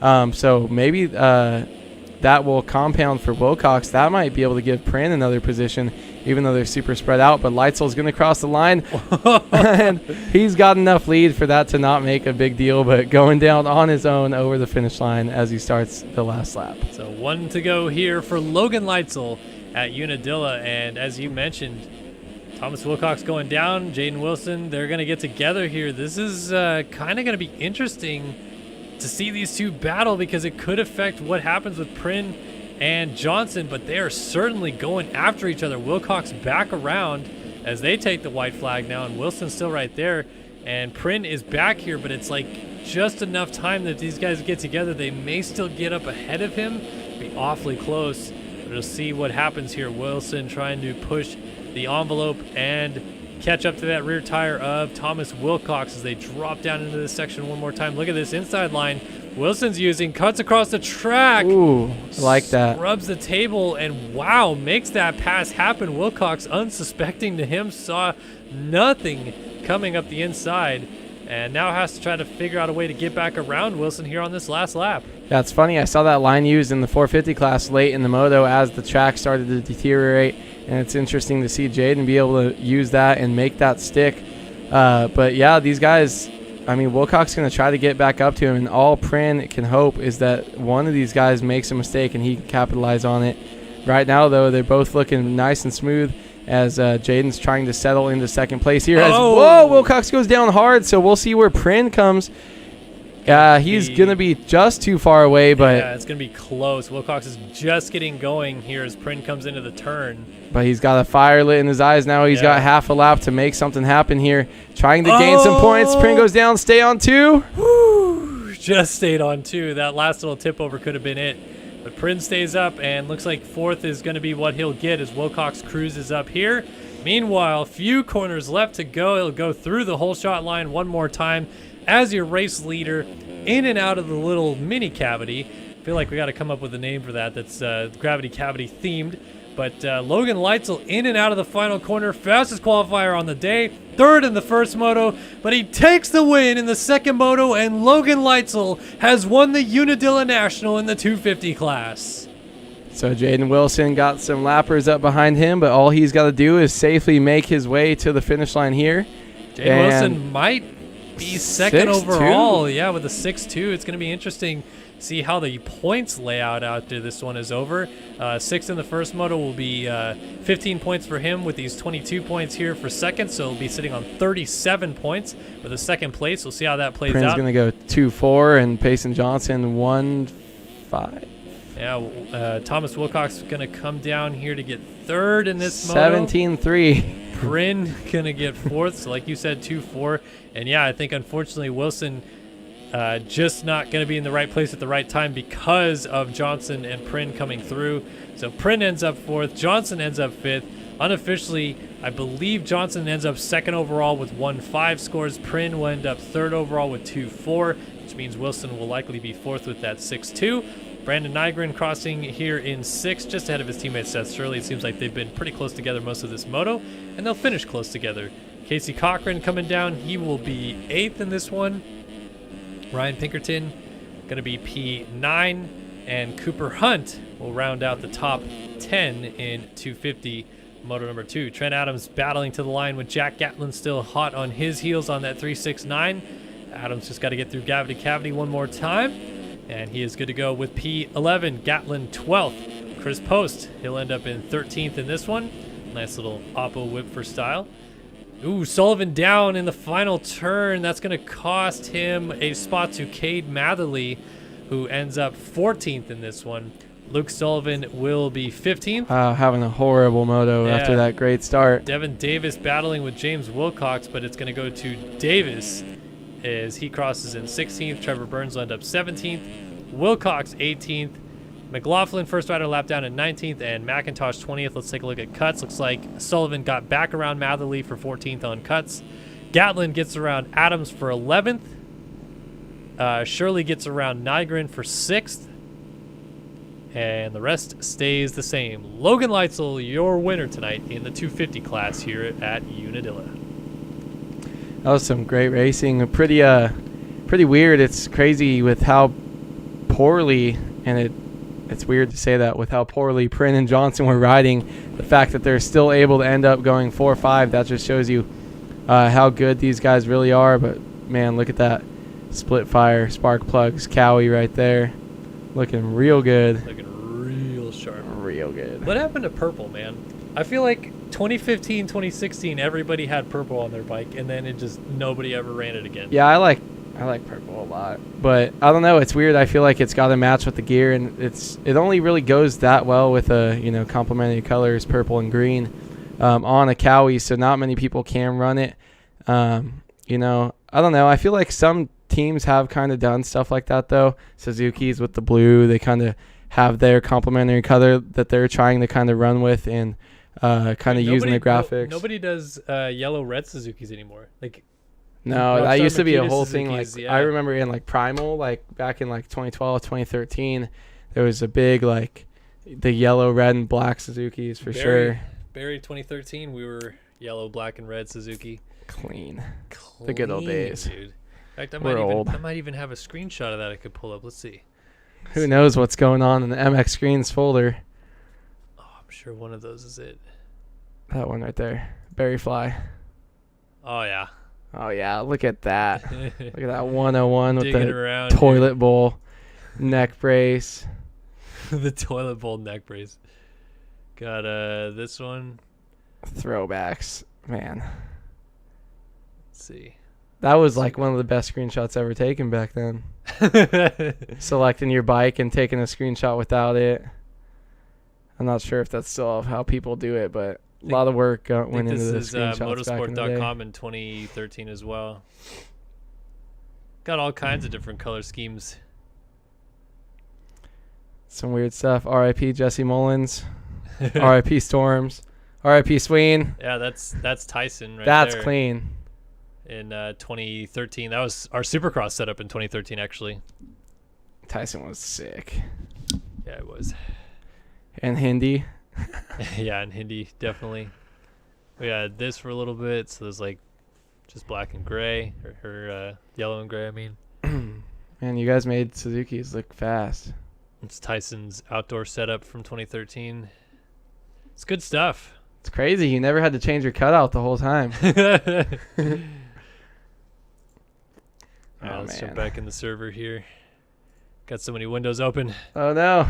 Close out sim. I'm not in Windows, so it's not going to work.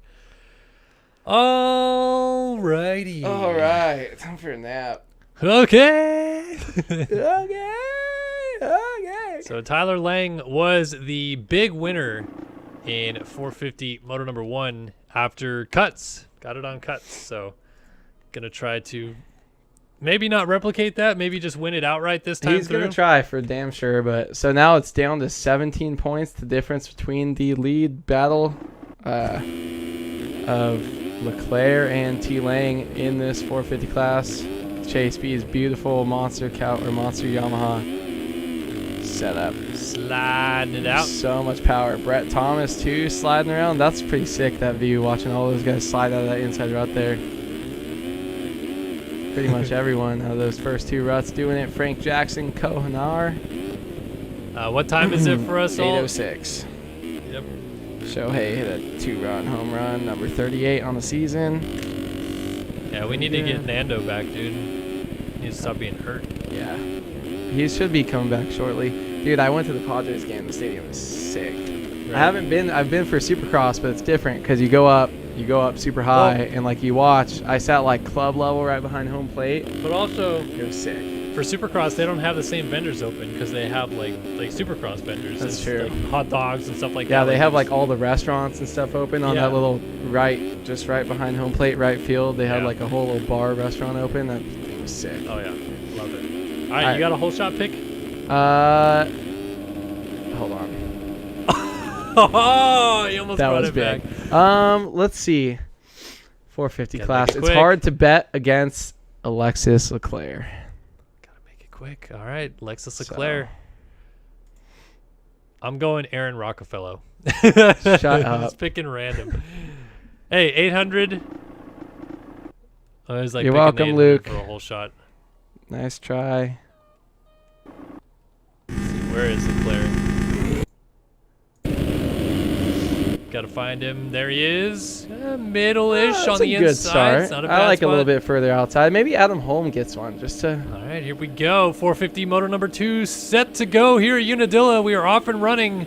And Leclerc's got a pretty good jump. You're feeling good about it. You're feeling good about it. Feeling great. You're feeling great about it. Leclerc in and out of the first turn gets the early lead.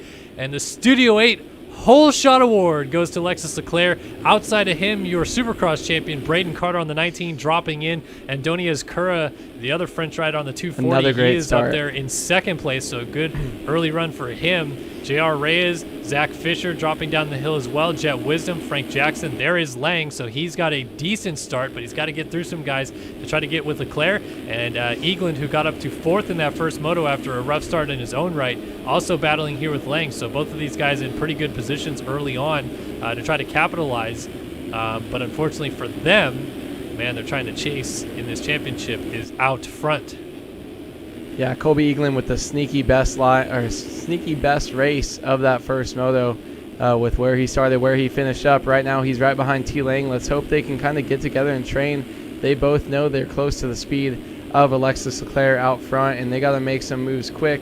But they did the most important thing, and that's get a good start and stay out of all the carnage here at Unadilla. You know it's fast, and Eagland is going to get into it. I hate how those lines come together. But Tyler Lang still pretty close, battling with Luke Magnetti. That's Jet Wisdom, I think. Antonius Cura was just down. I saw Carter also went down. He's in this group. So that promotes J.R. Reyes into second place, as Leclerc is going to have a pretty good lead coming to the sky shot here. So he's going to hit it, and then you're going to see a nice gap all the way back there to J.R. Reyes hitting the jump. far. Next, you got Carter. Oh, my. Oh, front flip for Jet Quadruplets. Wisdom. That was definitely a lot of whips at one time there. And a front flip. Got a couple more guys throwing mid-pack. Luke Saw Sullivan. Hubbard, got straight air Leclerc's going on here. Oh, Doolies. dualies. That was sick. A couple more flick outs. Let's see. Someone Anybody going else? Adam Holm had to almost. roll the table. You got that Jack Fowler. I think Two someone Smoker on a- throwing it is that on a hard. 125 somebody's on in this race right now? Oh, Yeah. everybody Oh, my talks. God. There's a That was train right there. dirty. That is a 125. Who? I thought you can't race a 125. I thought it's not homologated. I mean, K-Carp. K-Carp. on the Shocker. 125. That is it's a 144, okay. We'll give them JLV approved that. 144. The JLV Big Bore. If there's going to be any bike that makes it through the homologation limits in this class, it's going to be It's that you 144. know that that's 144. there just in case JLV wants to show up with his keyboard. That's and you're throw down right. some That's laps. 100% accurate. Just in case JLV shows up, RF always keeps that 2008 RM 144 homologated to race in the class. Oh man, The that's sad thing is awesome. K-Carp's going to beat some people that are trying their goddamn hardest out on a 450, and they're just going to hate their life. Yeah. All right. All right. Let's get back into it. Race out front, Leclerc from JR Reyes, Magnetti, Wisdom, Carter as Cura, Wilson, Hall, Hubbard, Alexander, Lang. So Lang's lost a couple of positions. And of course we saw Eaglin go down. Cohenauer and Janice a little bit further back here. Here's Brandon Larson with Chase Blakely behind him. Castaneda with, I think that's Holm, and then Eagland. So Eagland has a lot of work to do, but man, we are not even 2 full laps into this, and it's an 8-second lead for Leclerc. Yeah, it's pretty crazy what a great start can do as long as your nearest competitor is not right there with you, and you've got the speed of Leclerc. Tyler Lang just being back in like 8th or so whenever he got through the finish line, that's going to hurt him so much. No one's better than Leclerc with a bunch of clear air out front. He's just going to try to check out and ride his own race. The only thing that they could hope for is him riding over his head a little bit. So we'll see what happens here with Leclerc, but he's going to try to just stretch this lead out as far as possible, get himself as much clean air as possible. Leclerc dropping down off the hill, round the outside. Grand Slam, sorry. Again, the other team. Yeah, Blue Jays. Oh, Sorry. Well, Steve Mathis is fist pumping right now. Hate to see it. Just a grand slam. Sorry, I wouldn't stop the stream for anything else. That was pissed. All right, Alexis Leclerc out front. JR Reyes is dealing with some pressure. Luke Magnetti, Braden Carter right there. Carter has had quite an up and down outdoor season after his Supercross title. He still has the #1 indoors to hang his hat on. He's going to go into 3rd place around Magnetti. Yeah, with those blue boots. I'm surprised to see him and JR Reyes out front, like doing so good, because Braden has been riding so poorly lately, and then JR kind of out of nowhere. So Magnetti, you kind of see, always gets consistent starts. He's normally up in the top 5 through most of the races here, and to see him up here is not a surprise. But man, Braden Carter has had some very poor performances lately, and it's good to see him get a good start and ride out front. Hopefully he can hold on to that, but we did just finish our 2nd lap of the race, 2nd full lap, so we'll see if those guys can hold on and kind of turn it around just like some of our 250 riders did in Moto 2. Yep, Magnetti and Wisdom here with Hubbard just behind them, and then Lang coming down the hill with Jonathan Alexander behind him. So Lang has now worked his way into 7th, and he's pretty much got everybody still right in front of him that he really needs to get around. Obviously, would like to pass Leclerc, but Leclerc has already stretched this lead out, as you can see in the upper right-hand corner of your screen. The little green dot streaking away, going up the step up there into the back. Lang has got pretty much everybody else right in front of him. So this is the opportunity early in this race to make some quick passes and try to set himself up in a good place later in the moto to maybe still challenge Leclerc if things go south for the Frenchman. The thing about Lang is he's battling some of the fastest riders in the class as he's closing in on Jacob Hubbard, but they are chasing down Wisdom, Magnetti, JR Reyes, Braden Carter, and then way out front, Leclerc. So it's pretty, he's got to make some moves and make them quick, because these guys in front of him are not slow. Definitely no slouches out here, and he's the one chasing in the championship. He's not the one in the points lead like Leclerc. If Leclerc was back here, it wouldn't be that bad. You're just kind of salvaging points. Everyone you lose, every position you don't get is just the points gap getting extended. So he needs to get a move on and make it fast before Leclerc is just way too far gone. But at least the other guys aren't kind of pulling away with Leclerc, so this pack is a little bit close still. So I guess that's the only good news for Lang as he's moving up on Hubbard. Going to try to make a pass here shortly before the finish line. Yeah, you got Hubbard and Wisdom pretty much right here in front of Lang, and they're both catching Wisdom pretty quickly here. But it does seem like Lang might have better lines still to be working with as he's trying to pass Jacob Hubbard. This would be for 6th if he gets Hubbard, and then maybe 5th if that was down. That was Magnetti. So Hubbard going to move his way up into 6th, and then Hubbard still battling with Wisdom as they drop into Gravity Cavity. And they are now battling for what is essentially 4th place on the track after Magnetti went down. So JR Reyes and Carter are still ahead of these guys. Here's Lang trying to get to the inside of Hubbard. Hubbard goes defensive to shut the door and to make the pass potentially on Wisdom. Lang squares off, still can't quite get a nose in there yet. Hops the SpongeBob and goes down. So that was just Lang getting a little overzealous, a little bit too quickly there. Had the riders ahead of him for the pickings and just pushed the envelope too soon. It happened so fast, I'm wondering if he got a kick coming into it and knew he was headed for the SpongeBob with really no chance to get around it, and then just tried to seat bounce over it, not so much trying to make a dirty move or cut the track there. Probably just got a little bit head shake, got a little sketchy, as Alex Ray would say, coming down. But so Lang trying to make quick passes to get back up here, all the way moving back around Eaglin. Yeah, Eaglin, not you got able to make it Caleb stick. Hall. My goodness, Lang is sketchy. Lang got a little sideways. Matthias Janis behind these guys. That's Caleb Hall in the 561, the 21, I believe, of Chase Blakely just ahead of these guys. Eaglin charging to the outside, trying to get Hall.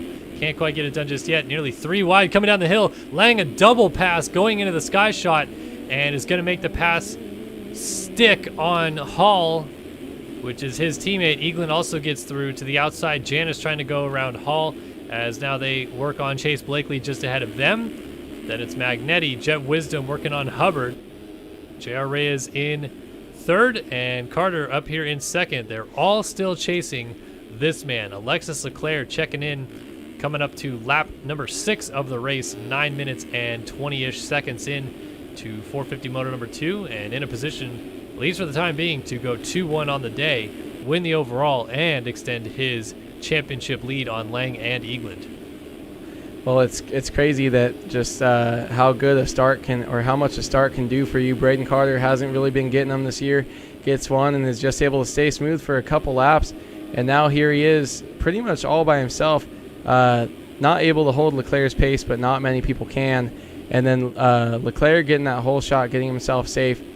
And then you see Lang clearly just, that's what one bad start can do. He wasn't even that far back. He was just in 8th.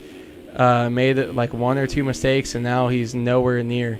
So Leclerc is checked out and just kind of riding this race as easily as he can. But Braden Carter just cruising out here in 2nd as well.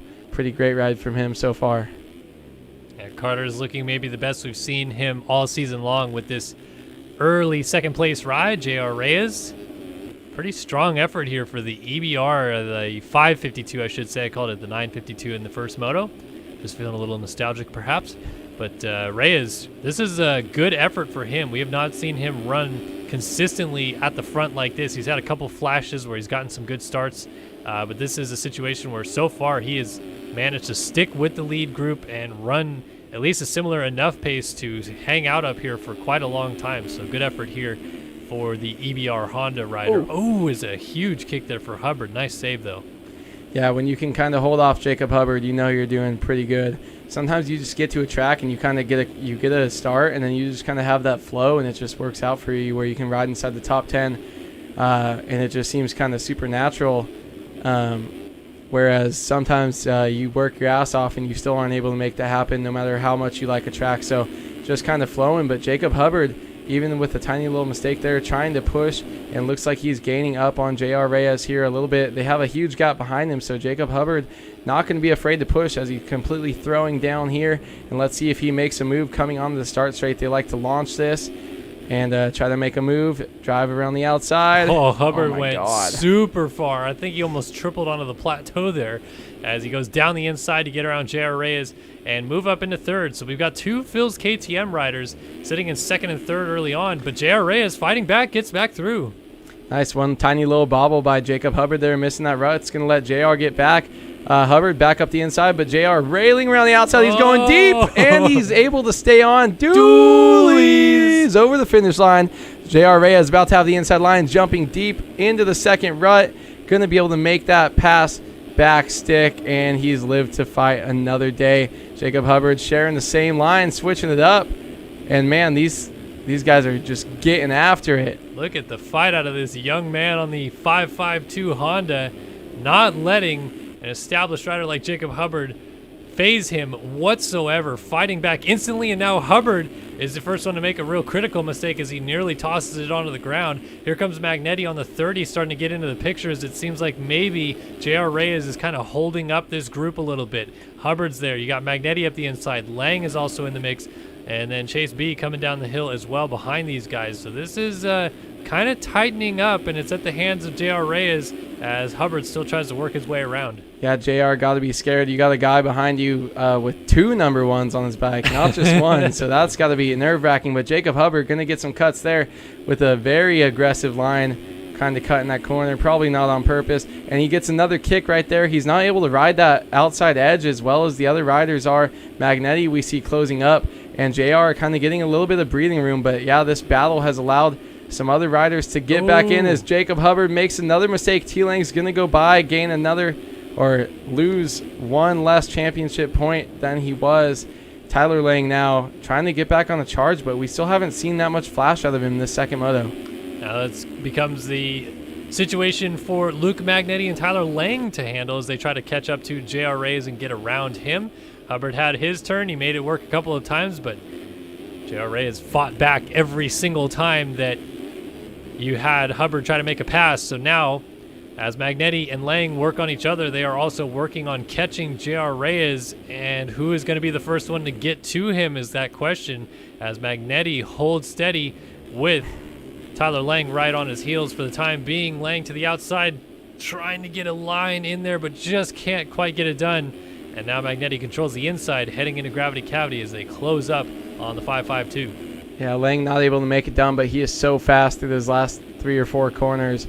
They kind of all funnel into the same lines right here, so not sure if he's going to make it stick before the tabletop jumping into the back. Just got a couple switchbacks here, these crests, and then these tight corners. Just kind of got to follow.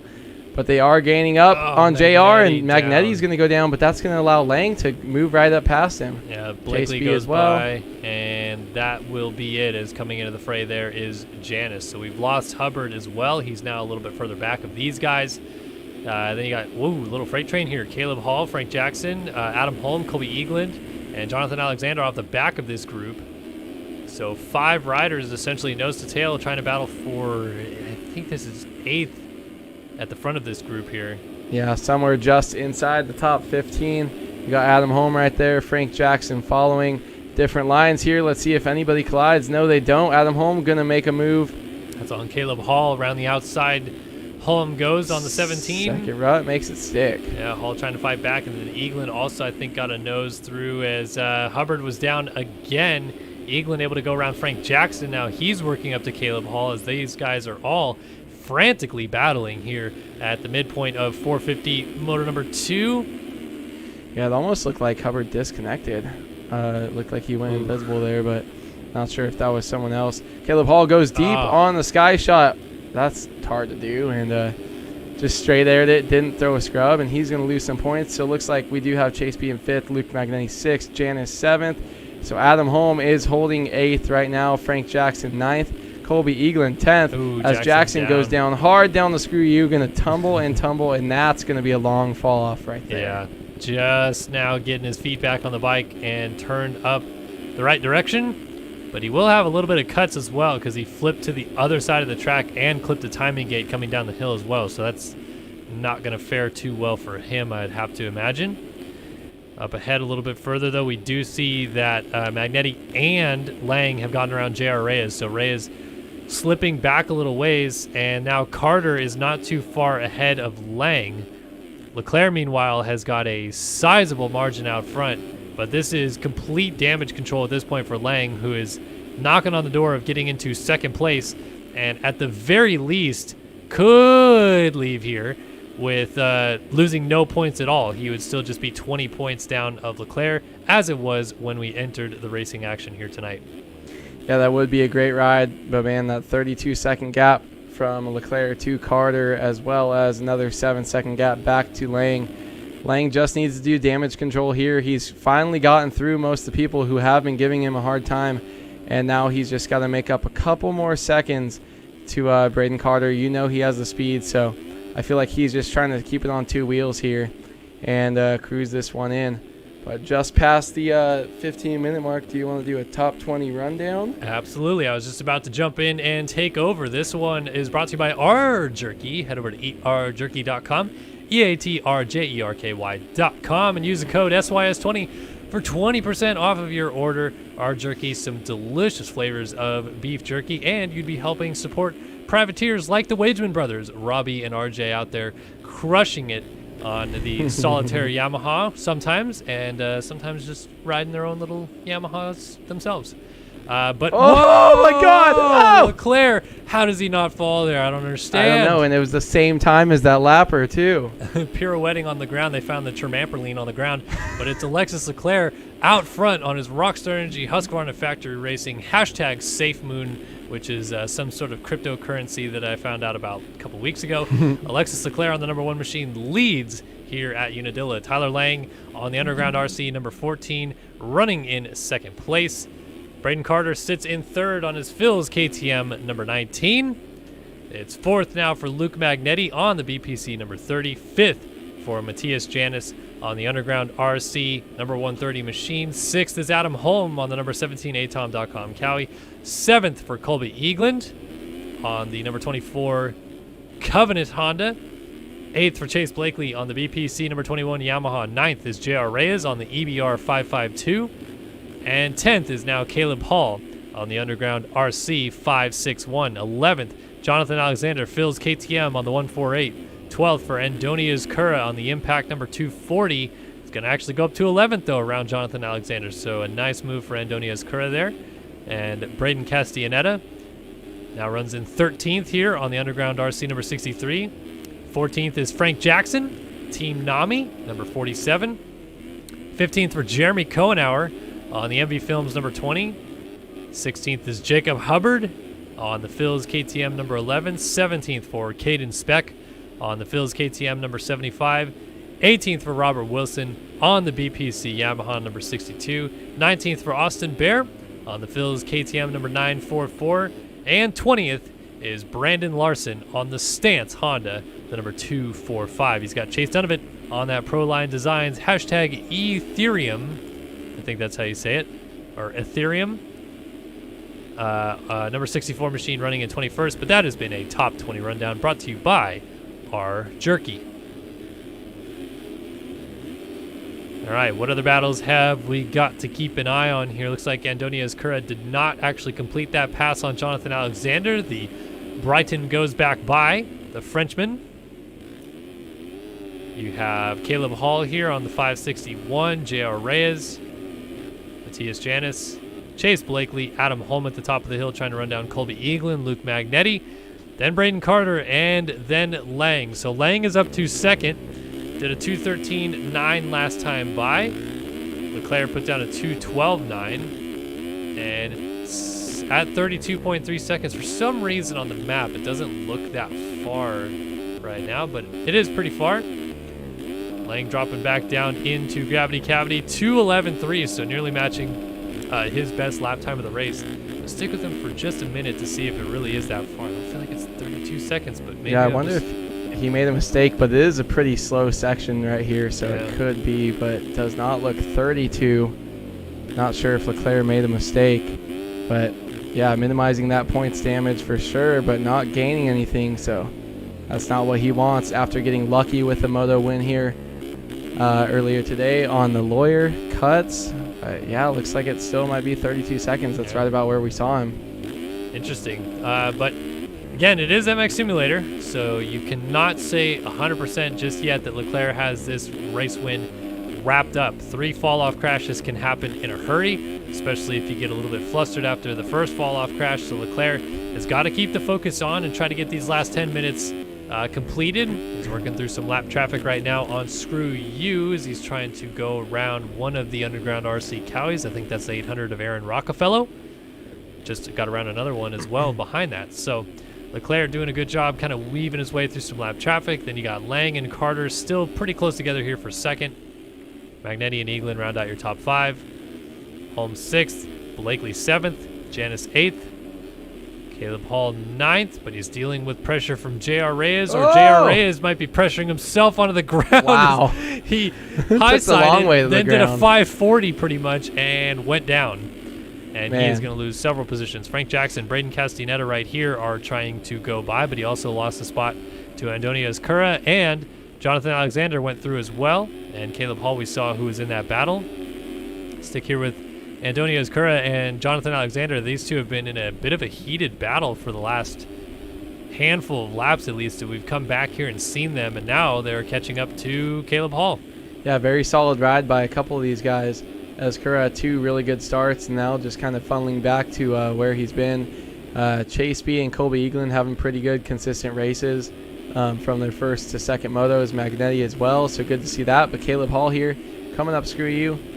Definitely looks like he's still scrubbing, throwing down, and trying to work his way forward here. Never giving up. 23 minutes into this moto, still a lot of time to go, forwards or backwards. Got a pretty good pack here, so we'll see what he can do. Coming back onto the start straight, not launching as far as Frank Jackson. Jonathan Alexander is, but these guys switch up gear every single time. It's so difficult, especially with how big some of the teams are. But Underground RC rider Caleb Hall gonna make that stick as he's chilling up here in front of Jonathan Alexander. There's Ezcurra trying to go inside. He almost made the pass here on Alexander a few laps ago, but it didn't work. Now he crosses over, going to be dualies over the finish line jump, but not quite able to get a nose in there just yet, as Alexander himself tries to work on making a pass on Caleb Hall. So continuing of fluctuation as now we have just 6 minutes plus 2 laps left to go. Alexander to the outside. Hall goes defensive. kind of shoves him out of the rut as Kura crosses back over. Contact, and somehow they just bounce off each other and keep going, as Kura looked like he actually backed out of the throttle to not get involved there for a minute, as these two nearly came together. But the battle continues, and still the same running order that we've been looking at. Yeah, thank God for the front end lock update a couple years ago. JLV pretty much saved racing in this whole game. And at first it didn't seem like it was too much, but when you see stuff like that happen, you definitely can tell that it helps out with racing a lot and lets these guys battle a little bit closer than we ever were able to before. Alexander doesn't look like he's done, though, getting a little charge up the inside. Scrubbing, this is a tight corner to make, though, when you're coming up with such an inside angle like that. Alexander going to go far outside, but as Kerr's line's probably going to funnel there. Not able to make it work yet as they come into the sky shot. Same running order, about the same gap they had 1 lap ago. Literally the same. Exact same thing. Yeah, just watching a carbon copy lap after lap. Hall, Alexander, and Azkura. So 3 very different backgrounds, too. You've got the American Caleb Hall, you've got the British rider Jonathan Alexander, and the Frenchman Antonio Azkura. So they're all racing at very different parts of the world right now and putting in very similar lap times, battling with each other. As Azkura finally gets a nod up the inside of Screw You, though, to get around Jonathan Alexander. Now he's got his sights set on Caleb Hall on the 561 to try to make that pass stick as well. Time running down in this moto, but Azkura has got the charge on, and just as I say that, he goes high on the rut and gets taken down by Jonathan Alexander. Yeah, these guys got to be tired, too. You got to realize they're racing at 3 or 4 in the morning over there. So those guys definitely putting in a crazy effort for these finishes. But now we move to Frank Jackson, Team Nami, doing that big triple jump line over all those braking bumps, able to hit that inside rut there. Frank Jackson kind of cruising around out here. Alexander, Hall, Adam Holm up here now behind Matthias Janis and Chase Blakely, so they both went around him. Luke Magnetti, Colby Eagland has gotten his way up into 4th. Braden Carter is still 3rd. And Lang has been very quietly just putting really solid laps together. 2:10.6. He's pulled it down from, it was out to a 32-second gap that Leclerc had, down to just 26.2. And unfortunately for him, it's still going to take some fall-off crashes, but at least what Lang can say after this moto is he had the pace. He had the pace pretty much all day long to at least run with Leclerc, if not be better than him. And he can kind of take that into and build some confidence into the next round after this, which I believe is Ironman, which will be round 9. Then we go to Butts Creek and then back to Fox Raceway for the second time before heading to Hangtown for the finale. And Lang is trying to claw these points back on Leclerc. He had some gained in the first moto, going to lose them all the same in the second moto. His riders are flipping all around him. But still a solid effort on the day for the number 14 machine. Yeah, it's crazy. These races are 35 minutes long, but it still comes down to that important start and getting out front early, being able to ride your own race, having the pace. Doesn't mean much if you're battling in a championship with the other guy that's going to get great starts and also run that pace up front. You might be half a second a lap faster than him, but you got to put yourself in position up front, because if it takes you 20 minutes to get into second place like it did Tyler Lang tonight in this second moto, he's just coming through here 1 round down and in the wash in points. So he needs to be gaining points every single time they hit the track and not going back and forth with Leclerc. Leclerc's won multiple championships and he knows how to do that. So when you're chasing down a guy like that, especially the defending champ, you really got to be on your A game and get every single start every time you hit the track. And Lang is absolutely ripping right now. 2:12.9 for Leclerc last time by, so just goes to show you Leclerc's pace is pretty stagnant. He is running those 2:12s, 2:11s, 2:13s. They're kind of all staying in there, but then Lang dropping a 2:10, 2:11 flat. So he just keeps hovering a little bit lower than what Leclerc is able to put down, but again, just 25 seconds down, not much you can really do except for hope for some crashes. But Lang just absolutely flying. I want to stick with him again for this whole lap because the way that he hit the first few corners of this lap, I feel like this might be a 2:09 at this point because he is ripping around this racetrack. Yeah, it's kind of ridiculous, the pace that he's able to have this late in the moto. Sometimes the track gets rougher and slows it down. Sometimes with these big ruts, if you figure out how to jump the braking bumps and come smooth in the corners just like that, you can rail it and really make up some time. The track gets faster as the race goes on. It just sucks because it's too little too late here as we have just under 1 minute left to go. Leclerc is about to hit the finish line, so that will be 3 full laps, which I guess could help Lang in the meantime, but he's really got to get it together here and just keep it smooth. And you might think Leclerc's up there 25-second lead. He might just be cruising running those 212s, whereas Lang is pushing the absolute limit and on the verge of crashing at all times, it looks like, but he is definitely fast. It just sucks that it's a little bit too little too late, because I love watching these two guys battle. In and out of gravity cavity, 211.5, so actually a little bit slower. He did make a couple late mistakes. There's a 213.1 out of Alexis Leclerc out front, but he's weaving through some lap traffic. All these guys have absolutely dropped what is now a battle for third. Colby Eagland has gotten around Braden Carter to move up into third. So again, he is still limiting the damage. It was out to 38 points down of Leclerc after the first moto, where he ended up 5th. Actually, I had calculated that after Leclerc had won the moto. So Leclerc actually lost 3 points that he would have gained there on Eagland. So he actually gained probably 4 points. Yeah, he only gained 4 more points on Eagland, so out to 35 points ahead of Eagland. But as Eagland runs third here again, he's going to gain another 5 on Eagland, and it'll be out to 41 points with 4 rounds still to go. So Eagland is not even 2 motos down just yet, but he is slowly but surely slipping away from Leclerc in this championship hunt. Doing everything he can every moto to recover from bad starts, but sooner or later he's going to need to get some good starts to try to win some of these things. Yeah, it seems like Leclerc is able to be super dominant as we see Braden Carter go down. Magnetti goes by. It's going to be, Luke Magnetti moving into that 4th place position here. Braden Carter now back to 5th. But, man, a little bit of a heartbreak for Braden Carter this ride. And as well as Eagland just kind of watching this championship fall away.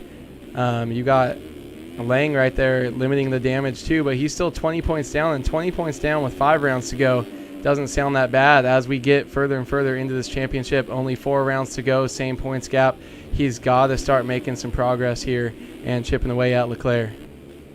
Well, Carter now going back after Magnetti after that little mistake. Oh, Magnetti goes down. Oh, Carter, how did he not hit him? And then throws a nice little tossed whip and kind of even shorts it, knuckles it a little bit on the landing there.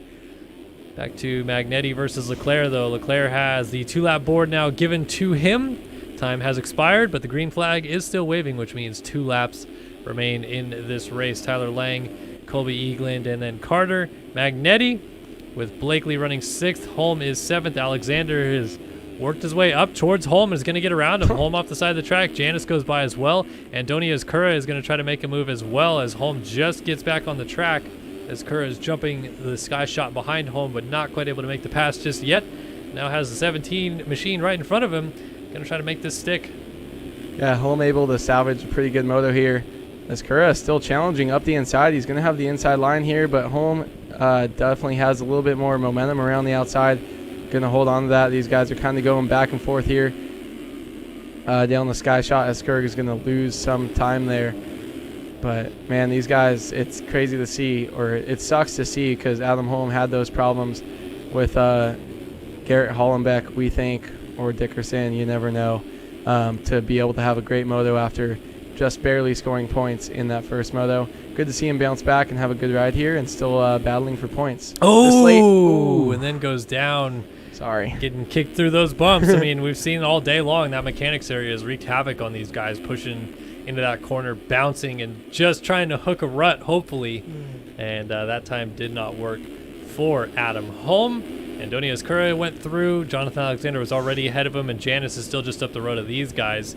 Gotta imagine with Leclerc's lead, I don't know how many more riders are still on the lead lap. Let's take a look at where Leclerc is. He is just behind Kohenauer, so Kohenauer here in 15th, and Hubbard actually right behind this battle, actually 15th passing. place. Yeah, passing Kohenauer. So Leclerc right behind these guys. Ooh. Oh. Leclerc's going to lap in past 15th, now working on 14th place with Jacob Hubbard.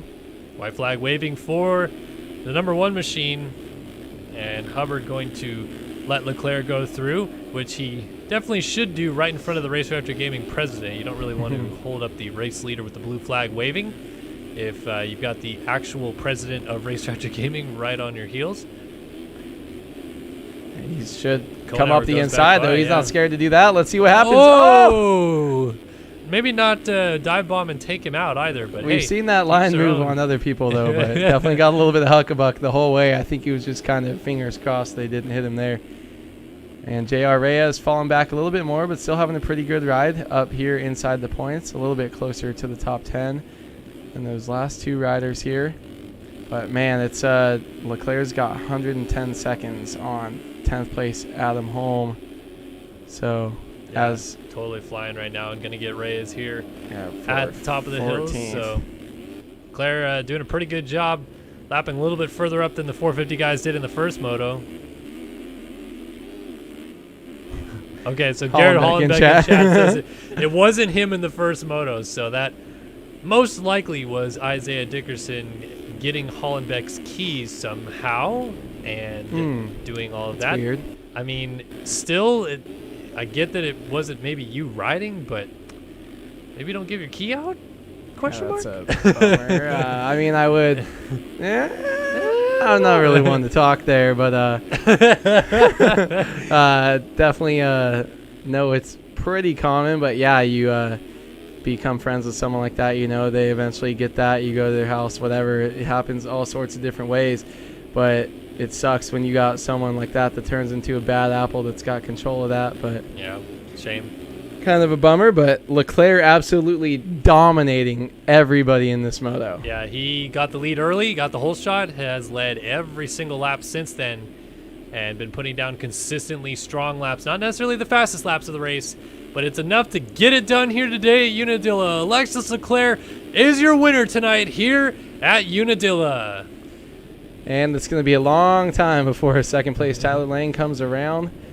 Just over 20 seconds, I think, last time we checked in. Yes. Able to actually do some pretty good, I guess, damage control, get himself up there. But splitting the motos at least. So 1-2 to 2-1 for Lang and Leclerc. They tie on 47 points for the day, which means nothing gained and nothing lost for either rider. There's still a 20-point situation between them with 4 rounds now remaining in the championship. Colby Eaglin, though, he will see the points that he was closer on at the beginning of the day extend out to what we believe is going to be 41 points. But yeah, Eaglin losing out. Meanwhile, battle still continuing between Magnetti and Carter. Carter getting a new lap down. rider. That might cost him a chance at 4th.